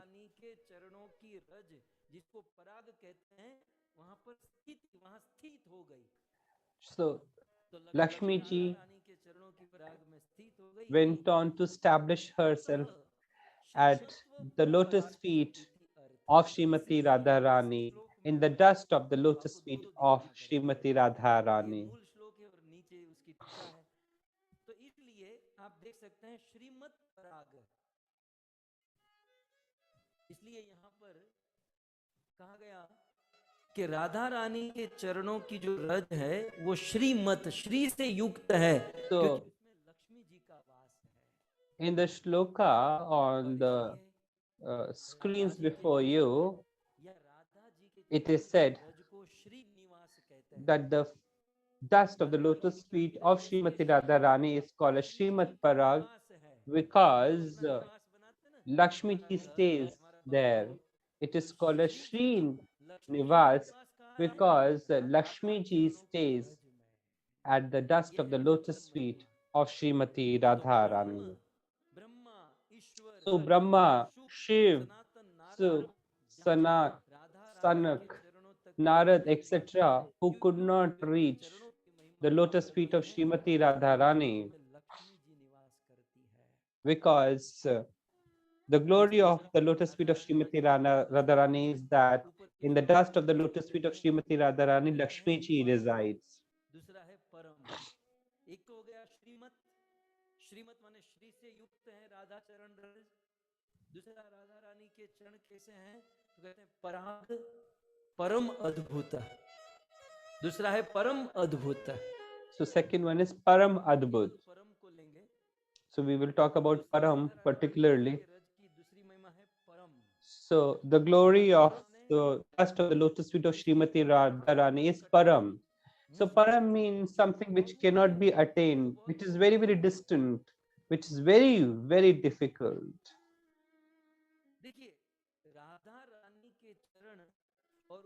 See, try to understand that understanding the dust of the lotus feet of Srimati Radharani and its glory, this is a very, very distant thing. Now first, let us try to understand the glory of the gopis who used to smear their foreheads with the dust of the lotus feet of Srimati Radharani. So in Padma Puran, this sloka finds a mention what is there at the bottom of your screens. You see, there are two shlokas now on the screens before you. We are talking about Param of the first shloka, and in the second shloka, what is the glory of Param, we will try to understand.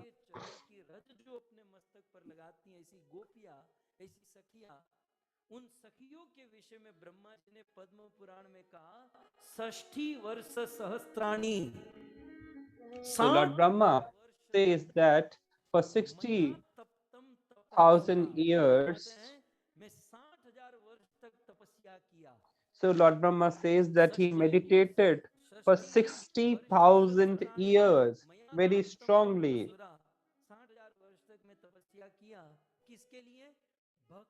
And for whom? So Lord Brahma says that I did strong penance and meditation for 60,000 years for the gopis and the sakhis of Brij Vrindavan, so that I can get the dust of the lotus feet of gopis and sakhis of Brij Vrindavan.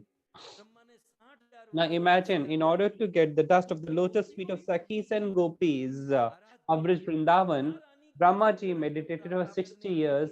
Then imagine, how many lakhs of years meditation and penance would have to be done to attain the dust of the lotus feet of Srimati Radha Rani, who is the consort of Shri Krishna. In Shrimad Bhagavatam 10:14-34, it is said that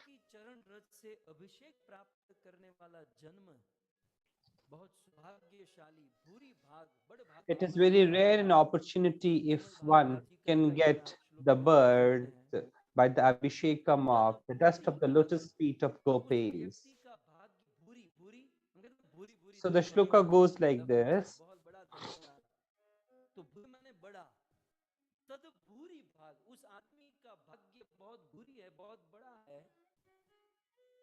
फिर भले जन्म कीमत, फिर भले किसी भी प्रकार का जन्म क्यों न, कीट पतंग पशु पक्षी, So be it any birth, be it insect, reptile, anything, but such a birth is considered greatly fortunate.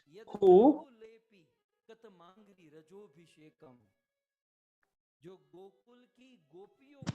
So such a birth, be it insect, bird, or anything, is considered a great bird of such person or insect or bird who goes on to apply his forehead with the dust of the lotus feet of the gopis. Such a person is greatly a fortunate person, very greatly placed a fortunate person. If you see in the second line towards the last, it is said,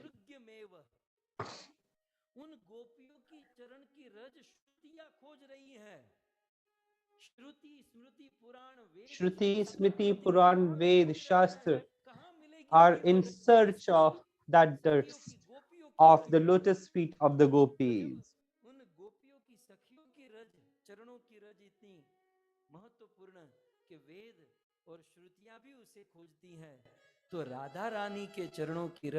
So imagine that Shastras, Vedas, Puran, the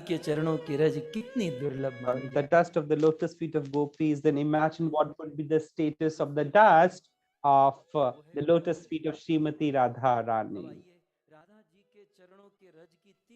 Now let us talk about the third glory of the dust of the lotus feet of Srimati Radha Rani. And the third one is Adbhut. Adbhut. So what is the status of the dust of the lotus feet of Srimati Radha Rani? It is Adbhut. For whom? For the gopis. Adbhut means extraordinary. So how is it extraordinary? It is there in the shloka at the bottom of your screens. Now gopis view the dust of the lotus feet of Srimati Radharani as very special. And it is special because even the dust of the lotus feet of Srimati Radharani is also being searched by Sri Krishna. And this is the glory of the dust of the lotus feet of Srimati Radharani. And the fourth thing is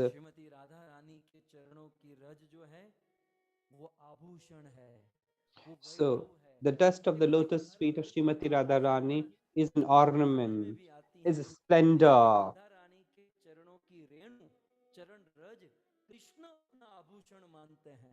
So Lord Krishna considers the dust of the lotus feet of Srimati Radharani as his ornaments. In Puranas, it is mentioned that once Lord Shri Krishna witnessed that I'm all complete by myself. There is nothing which is deficient in me. There is no problem in me. But still, I am dissatisfied. Why am I feeling dissatisfied still?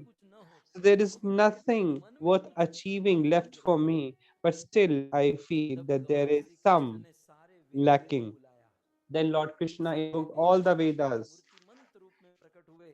All the Vedas presented themselves before Lord Krishna. Lord Krishna asked the question to the Vedas, what is it that is ailing me? What is it that is lacking? And all the Vedas, amongst the Vedas, amongst the books, it was Shrimad Bhagvat which spoke first of all.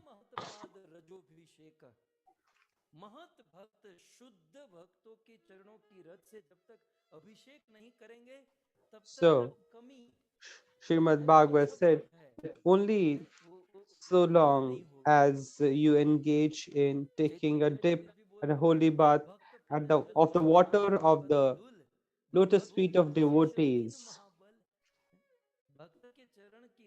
Even Chaitanya Charitamrut, it is said that the dust of the lotus feet of the Lord in itself is everything. Shri Bhaktivedanta Thakur also said something of this nature.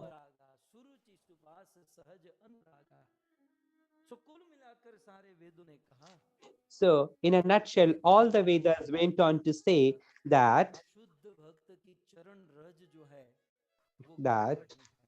what you're lacking is the dust of the lotus feet of your devotees. Then Lord Krishna said that, okay, you all now should return to your places. Now Lord Krishna started contemplating that who is my all pure and holy devotee, whose dust of the lotus feet I shall apply. Now, finally, Lord Krishna decided that there can be no other greater, holy, and strong a devotee than Radha Rani. So let Radha Rani come, and then I will talk. रानी कृष्ण को झुला रही है. Was going on, and Srimati Radha Radha से कहते हैं, राधे एक काम करो, आज मुझे तुम्हें झुलाने का मन हो रहा है. तो राधा को झूले पर बिठाया और कृष्ण झुलाने लगे. अब यूं तो Krishna said, "Oh Radha, for some time I want you also to take some strides in the swing." So usually you see that the swing is made to be enjoyed from behind. So you see, when the swing comes back, the feet are a little inclined and curved. But as the swing goes in forward direction, the feet are in frontal direction. So the time and the moment when the swing was moving forward with both hands, Lord Krishna took the dust of the lotus feet of Srimati Radharani and smeared it on his forehead and head. Imagine the leader of entire universe, the Lord of entire universe, applying the dust of the lotus feet of Srimati Radharani. Sri Jayadev Goswami also wrote something, and that he deleted and erased it also later. So what is there on your screens is written by Jayadev.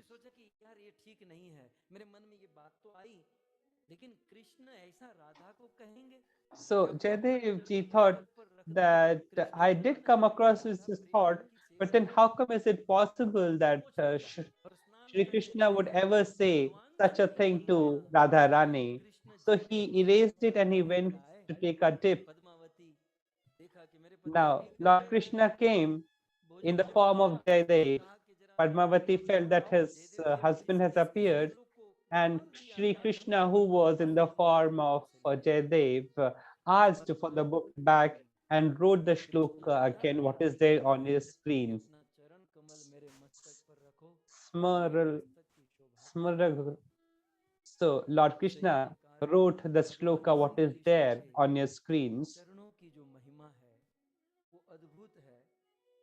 So there is a great glory of the dust of the lotus feet of Srimati Radha Rani. चार प्रकार की ये महिमा बताकर So कहते हैं कि after having talked about the 4 different types of glories of the dust of the lotus feet of Srimati Radha Rani, so we have understood the meaning of the first line. चरण रज में लक्ष्मी जी बैठी हैं जो So परम है Srimad means और वैभव वाली that in the dust of the lotus feet of Srimati Radharani where Lakshmi resides. ये भी कठिन है तो फिर हमारे जैसे लोग तो नर्वस ही हो जाएंगे I imagine people like you and me would certainly turn तो हम तो strongly nervous that something which is beyond comprehension to Brahmaji, Lord Shiva, Sanak, and Narad, etc. So how can people like you and me can go on to get the mercy and blessings of Srimati Radharani? It is possible by one solution which is there in the second line of the shloka. सर्व अर्थ सार Sarv Arth Sar, Rasavarshi. Very beautifully, it is mentioned here that Sarv Arth Sar means all kinds of earth, का मतलब क्या होता है धन all kinds of money तो अर्थ or the treasure. So earth means सार treasure अर्थों का सार or money. So what is the essence of all the earth भगवान की or the economic pursuit? भोग से लेकर मोक्ष And the answer is devotion towards Lord. सार है और वो है भगवान की भक्ति So devotion at the lotus feet of the Lord. अनुभव किए होंगे So I'm very confident each one of you might have experienced that ultimately, पहुंचते हैं sooner or later, we come to the conclusion that भगवान की भक्ति है the only truth in this world is devotion towards Lord. इसलिए कहते हैं And there is no other pleasure, no stronger pleasure one gets as one experiences in devotion. वो है रस सर्व अर्थ सार क्या है बोले So रस, Sarv Arth कौन सा Sar, रस? what is Sarv Arth Sar? It is Ras, mellow. Which mellow? Bhakti mellow. कौन सा रस भक्ति And within Bhakti mellow, which particular mellow? Shant Das, Sakhya, Vatsalya, etc. माधुर्य रस So Ras or mellow here is Madhurya mellow. भक्ति है और So the essence of all Ras is Bhakti, and the essence of Bhakti is Madhurya Ras or Madhurya mellow. वर्षी माने वर्षा हो जाए And the rain of Madhurya Ras. रस की वृष्टि हो जाए माधुर्य If there is rain of Madhurya mellow, तो हमें राधा रानी के चरणों की रज मिल सकती है then we might be fortunate to get the lotus feet of Srimati Radharani. सभी अर्थों का सार माधुर्य So, रस की वर्षा हो the essence of all economic pursuit being माधुर्य रस की वृष्टि Madhurya Ras, if it rains. So, when will the rain of Madhurya mellow be there? आप श्लोक को आगे And this can happen only when there क्या है कृपा तो ये रस की वर्षा कब होगी जब राधा की will कृपा there be rain of this mellow? Only by way of mercy of Srimati Radharani. So when will there be mercy of Srimati Radharani? आर्द्र दृष्टि Then it is said that की दृष्टि आर्द्र माने करुणामयी जब दृष्टि होगी तब उनकी कृपा होगी so the mercy of Radharani is possible only when she would set her eyes upon us. करुणामय दृष्टि कब होगी तो बोले जब हम उनको शरणागत हो जाएंगे So that is possible only when one surrenders himself or herself to Srimati Radharani. So only when an individual surrenders himself completely to Srimati Radharani, that she will give her mercy and blessings. And with that mercy and blessing, there would be rain of Madhurya mellow. And having dipped in such Madhurya mellow, one would be able to participate in the Ras of Shri Krishna. शुरुआत कहाँ से होती है शरणागत की शुरुआत होती है प्रणाम करने से इसलिए क्या कहते हैं So, the first instance of surrender is by way of offering pranam, and that is why it is said. और इसीलिए तस्या नमोस्तु उस श्रीमती राधा रानी को मैं प्रणाम करता हूँ वृषभानु नंदिनी श्रीमती राधा रानी की I offer my obeisances to the daughter of Vrishabhanu. And hence in this manner, Srimati Radharani's glory is very extraordinary. Her lotus feet and the glory of the dust of a lotus feet is extraordinary. In order to understand such an element of Srimati Radharani, the mood of Radha, the love of Radha, you know, we have all assembled here to understand this. You see, unfortunately, for last 2 days, I'm consuming all time in starters. I've not been able to pick up the main course. So let me begin a bit today itself.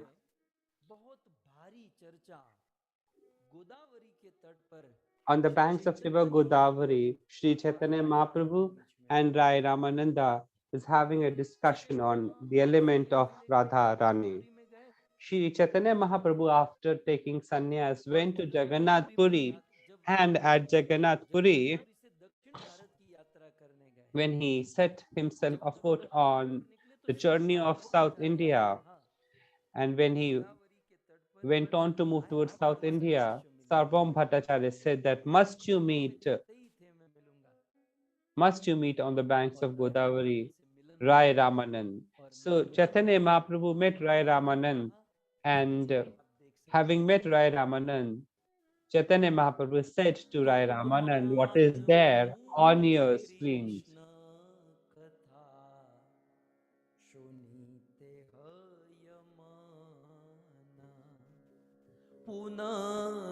પુનરપિપાય જેના તો મારા દર્શન.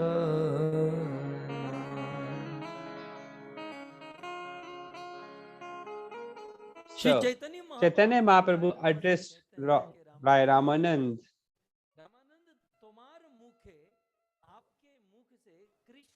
I have this strong, heartfelt desire to listen to Krishna Katha from you.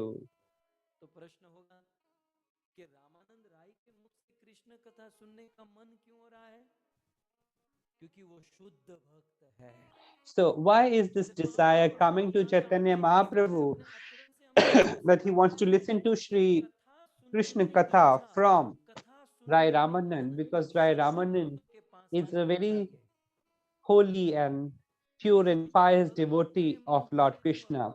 You see, dear devotees, the principle that you must understand here is that you must attempt to listen and hear the glories of the Lord from a pure devotee.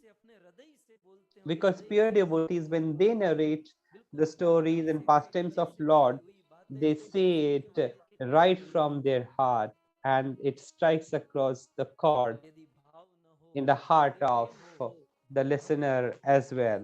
So if there is no mood, if there is no devotion, then you see what happens. You listen it from one ear and it disappears from the other. It gets lost from the other.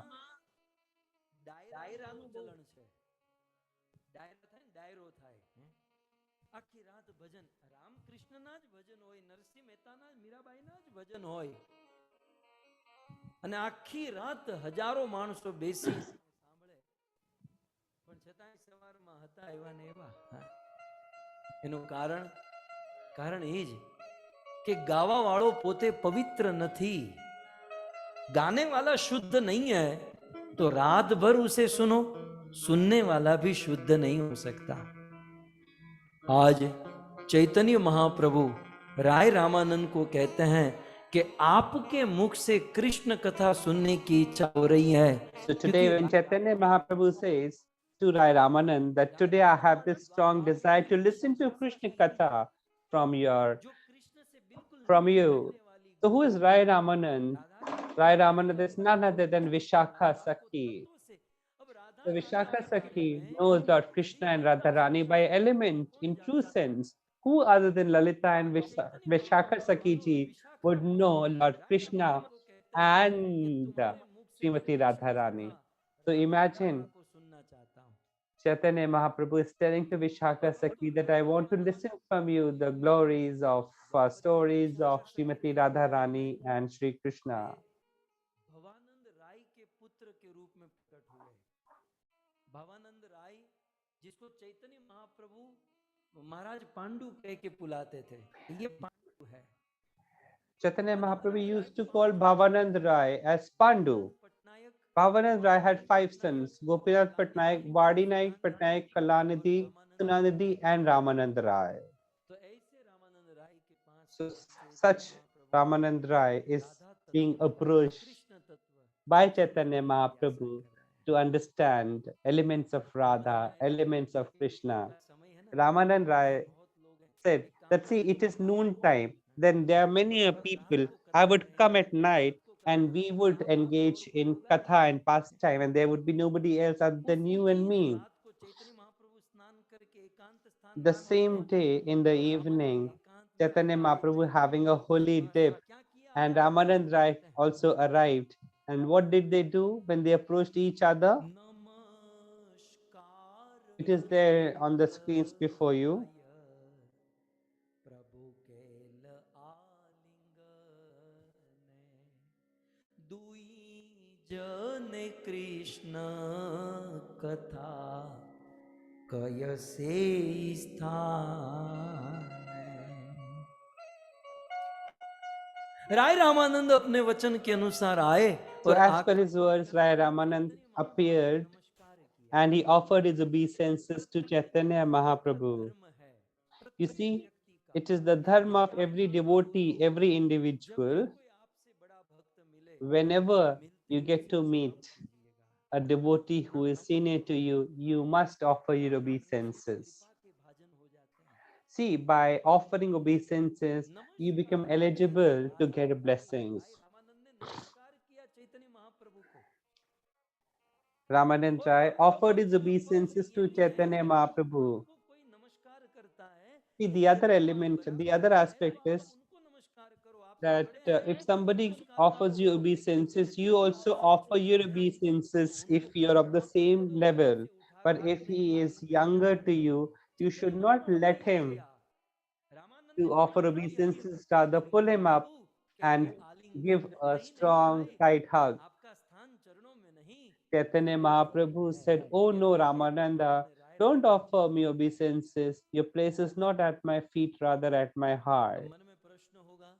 Now, you must be curious that why at all Chaitanya Mahaprabhu offered a hug to Rai Ramanand, because Rai Ramanand is the Vyas here, is the singer of Bhagvat Katha, is going to explain Radha element. So the principle is, whosoever does the Katha, Lord Krishna hugs him tightly to the heart.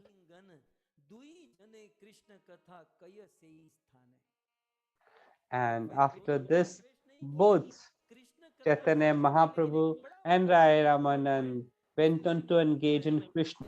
जने कृष्ण कथा शुरू कर दिए, लेकिन कहां जाकर शुरू किए? सेई स्थान है।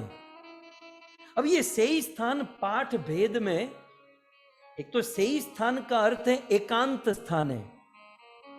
किसी अन्य लिपि में यहां शब्द लिखा है सेई स्थान नहीं, एकांत स्थान लिखा है। So somewhere इसका अर्थ ये समझ लीजिए आप, an isolated place, desolated place. And at some places it is also mentioned as Radhastami. Ramanand और चैतन्य महाप्रभु कृष्ण कथा सुनने बैठे, वो स्थान कैसा था?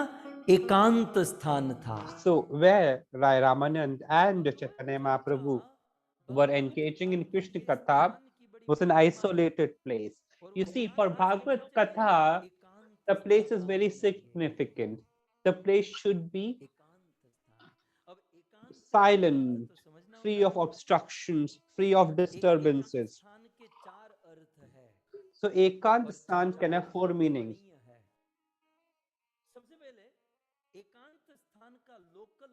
Ekant Sthan or isolated place means ordinarily that it must be free of noise and disturbances. It should be free of sounds and disturbances. So you see, I would say if you would organize Katha, so you should host the event at a very quiet place. जिससे ऊपर महाप्रभु राय रामानंद के मुख पर हाथ रख देंगे, बस रामानंद बस अब इससे ऊपर कुछ हो ही नहीं सकता, वहां तक कथा को पहुंचाने वाले हैं। लेकिन उसकी भूमिका क्या है? भूमिका यह है एकांत स्थान है। सो एकांत स्थान का प्रथम अर्थ है Peaceful, silent place is needed. So this is one meaning. एकांत स्थान का दूसरा अर्थ है The second meaning is Sattva-gunistan, a place which is full of Satogun. जहां ऑलरेडी सत्व गुण निहित है। So Satogun is in dominance because Krishna Katha, Krishna Kirtan is very pure in element. And in order to attain that purity, it is important to move to Satogun level. And hence we all must make an effort that whenever we are in bhajan, kirtan or in Harinam, we must choose a Satoguni place. In Bhagvat Gita, Lord Krishna said in the shloka, what is there on your screens, 14:17. In 14th chapter, 17th shloka, Lord Krishna says, "O Arjun, रजोगुणी स्थान होगा और रजोगुणी स्थान में बैठकर कथा बोलने वाला और सुनने वाला दोनों में लोभ होगा। रजोगुण से लोभ होता है। So Rajogun produces attachment. Tamoguni place brings laziness.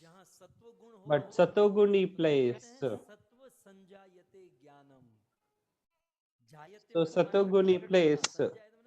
सम्यक रूप से प्रकट होना, जहां सत्व होगा वहां पूर्ण रूप से कंप्लीटली ज्ञान प्रकट होगा। So at a Satoguni place, knowledge will appear completely and fully. भजन करे या कृष्ण के नाम का चैंटिंग जाप आदि करे। So it should always be a Satoguni place where chanting Harinam must be done. Katha should be heard.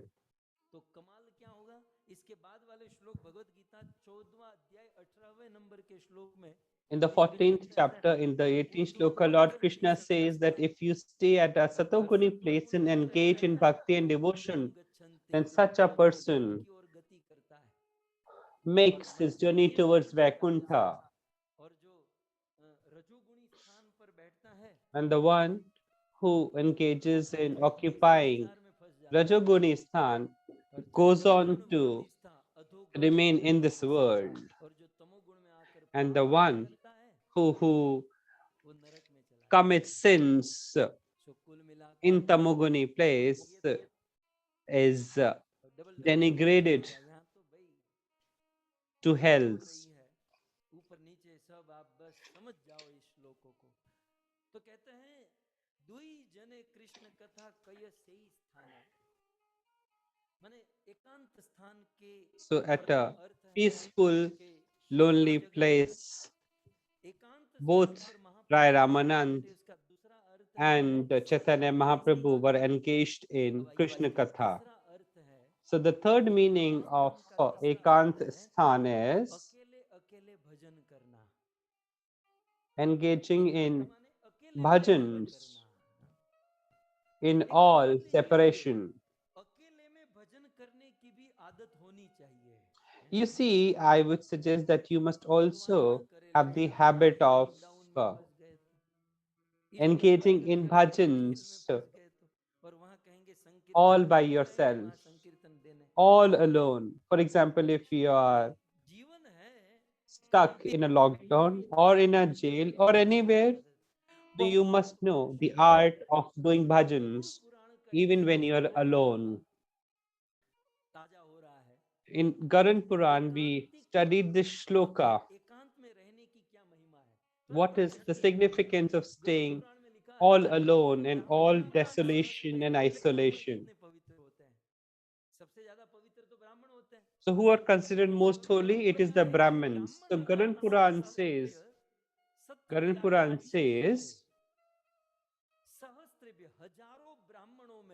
in thousands of Brahmins, so if you put 1,000 Brahmins at one place,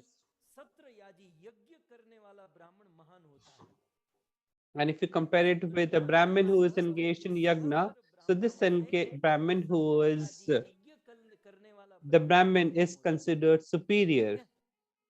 अब आगे कहते हैं सत्र याजी सहस्त्रेभ्य So if there are 100 Brahmins who are engaged in doing the yagna, serve Vedanta पारग if you compare it to a Brahmin who knows all the Vedas, so this one Brahmin who knows all the Vedas is considered superior. शास्त्र को जानता है सर्व वेदांत वित कोटिया Now, if there are जानने वाले करोड़ों करोड़ों if there are crores and crores of Brahmins who knows Vedas, and if you compare them with one devotee of Vishnu, this one devotee of Vishnu is considered greater. सत्र याजी सहस्त्रेभ्य सर्व वेदांत पारग सर्व वेदांत वित कोटिया विष्णु भक्त विशिष्यते विष्णु का एक भक्त उत्तम है और फिर अंत में गरुड़ पुराण में लिखा है And finally, in Garuda Puran, it is said that सहस्त्र हजारों हजारों thousands and thousands of Vaishnavas, एकांत एको विशिष्यते over thousands and thousands of Vaishnava Brahmins, a Brahmin उत्तम माना गया who chants the holy name of the Lord in complete isolation is considered greater and superior. गड़बड़ है So if there is no isolation, then you see there is some problem. कन्या आपको याद है ना Lord Dattatreya made 24 gurus, and one of the gurus was कि हमारी कन्या जवान है कोई लड़का हो तो जरा दिखा देना an unmarried young girl. और लड़के वाले लड़की देखने आ गए बेचारी लड़की घर के काम कर रही थी आए उनका स्वागत अब उनको गरम दूध पिलाना था और दूध पिलाने के लिए मसाला थोड़ा पीसना था और यदि मसाले पीसने की आवाज मेहमान को आ जाए तो सोचेंगे ये घर वाले कैसे हैं कि कम से कम इतनी चीज भी रेडी नहीं रखते तो वो कन्या किचन में जाकर मसाला पीसने लगी लेकिन हाथों में 4-5 चूड़ियां थी और चूड़ियों की आवाज आने लगी उन्होंने एक चूड़ी निकाल दी फिर भी आवाज आ रही थी दूसरी चूड़ी निकाली फिर भी आवाज तीसरी निकाली फिर भी आवाज लास्ट में एक चूड़ी बची आवाज आना बंद हो गया काम हो गया मेहमान खुश वहां से भगवान दत्तात्रेय निकले उन्होंने ये दृश्य देखा कुंवारी कन्या को गुरु बना लिया बोले 4 लोग साथ में हो गए तो बर्तन की आवाज आएगी तू ऐसा है तू ऐसा है 3 भी साथ में रहेंगे तो भी आवाज 2 भी रहेंगे तो भी आवाज लेकिन एक अकेला होगा तो कोई आवाज नहीं एकांत में भजन हो सकता है एकांती एको विशिष्यते तो इस प्रकार से रह स्थाने आप देख सकते हैं So in this manner, लेकर गए रह स्थाने माने एकांत स्थान में लेकर गए Chaitanya Mahaprabhu took Rai Ramanand to an isolated, peaceful place for Krishna Katha. कि उस कुंवारी कन्या ने अपनी सारी चूड़ियां निकाल दी तो सारी चूड़ियां तो वही निकालती हैं जो विधवा होती हैं पर भक्तों हमारी भक्ति विधवा नहीं होनी चाहिए हमारी भक्ति सौभाग्यवती होनी And चाहिए it is only the widows who remove all the bangles. बैठे तो हमारी पर्सनालिटी कुछ ऐसी है कि So when we should sit in a peaceful place, our arrangement should be such screen पे that you see, सारे लोग साथ में बैठे we often fall sleepy. So you see, all these people before you are sitting together, they won't sleep, isn't it? लेकिन अकेला बंदा होगा तो सो भी जाएगा वीडियो ऑफ भी कर देगा तो कलयुग में जो है ये In the age of Kali Yuga, the principle of लेकिन भजन being all alone, भक्तों का सहारा आवश्यक है you see, the company of devotees is very much needed. समझिए So understand the fourth meaning of Ekant. महत्वपूर्ण अर्थ And this is the most important meaning of Ekant. क्या Ekant means what? एकांत का अर्थ है एक में ही जिसका अंत हो उसे एकांत कहते हैं Ekant means एक में ही जिसका अंत हो उसे within one that there is an end to it is Ekant. Naimisharanya में 88,000 It is immaterial that thousands are sitting. In Naimisharanya, आरती में thousands of बैठते तो सैकड़ों people were sitting, but still there was Ekant. अभी मेरे Even in Iskcon, फेसबुक पर you see, लोग बैठे हैं hundreds of people come for Mangala Aarti, but still there is a Ekant for chanting, because our end is within one. So even if thousands of devotees are sitting, but if their target is one, objective is one, then it is Ekant. So even if there are two people, but their objectives and goals are different, it is not Ekant. So objective and goal should be similar. If the goal is similar and thousands of people are sitting, it is Ekant. And that is how we should engage in bhajanam and kirtanam. कि हजारों लोग हो लेकिन सबका लक्ष्य एक हो तो एकांत है। और साथ ही साथ और प्योरीफाई करूं तो सबका लक्ष्य एक हो लेकिन कार्य भी एक हो। अभी देखो हम सब लोग कथा सुन रहे हैं, ठीक है, So you see, let the goal be same and the work be also similar, then it is Ekant. For example, we are engaged in Bhagvat Katha, but if some are engaged in chanting, then goal is same, but then work are different. So it is not Ekant. 88,000 rishis in Naimisharanya, their goal was Lord, and their work was listening Bhagvat Katha. So it was Ekant. हमारा लक्ष्य राधा प्रेम है और कार्य एक है भगवत कथा एकांत। So our lakshya, our goal is Radha Prem, but our work is Bhagavad Katha, so it is Ekant. वहाँ 88,000 लोग होते हुए भी एकांत है और हमारे घर में 2 लोग होंगे। Imagine 88,000 rishis at Naimisharanya, but still there was Ekant, but 3 people in our home, and there is no Ekant. So what I'm attempting to say is, Chaitanya Mahaprabhu took Rai Ramanand at a peaceful, isolated place, and sitting at such a place, Chaitanya Mahaprabhu raises his queries. So we shall bring the katha to a close today here, and we will develop tomorrow.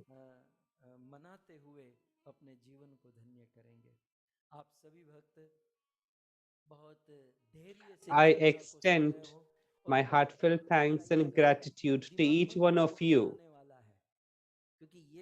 And tomorrow I would suggest that you have your sumptuous meals and then sit for the katha, because tomorrow I'm going to talk about very strong, interesting elements.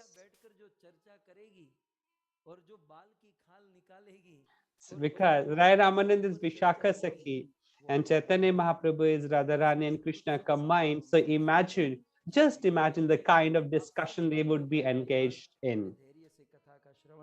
So I extend my heartfelt thanks to each one of you, and special thanks to Bechar Bhai and Parvati Ben and the entire family, the 4 generations, Dayal Bhai, Bimla Ben, Kir Bhai, Kokla Ben, Ankur Bhai, Bhumi Ben. I extend my heartfelt thanks to each one of you, that because of your contribution, we have been able to make our lives meaningful listening to Srimati Radharani's Katha.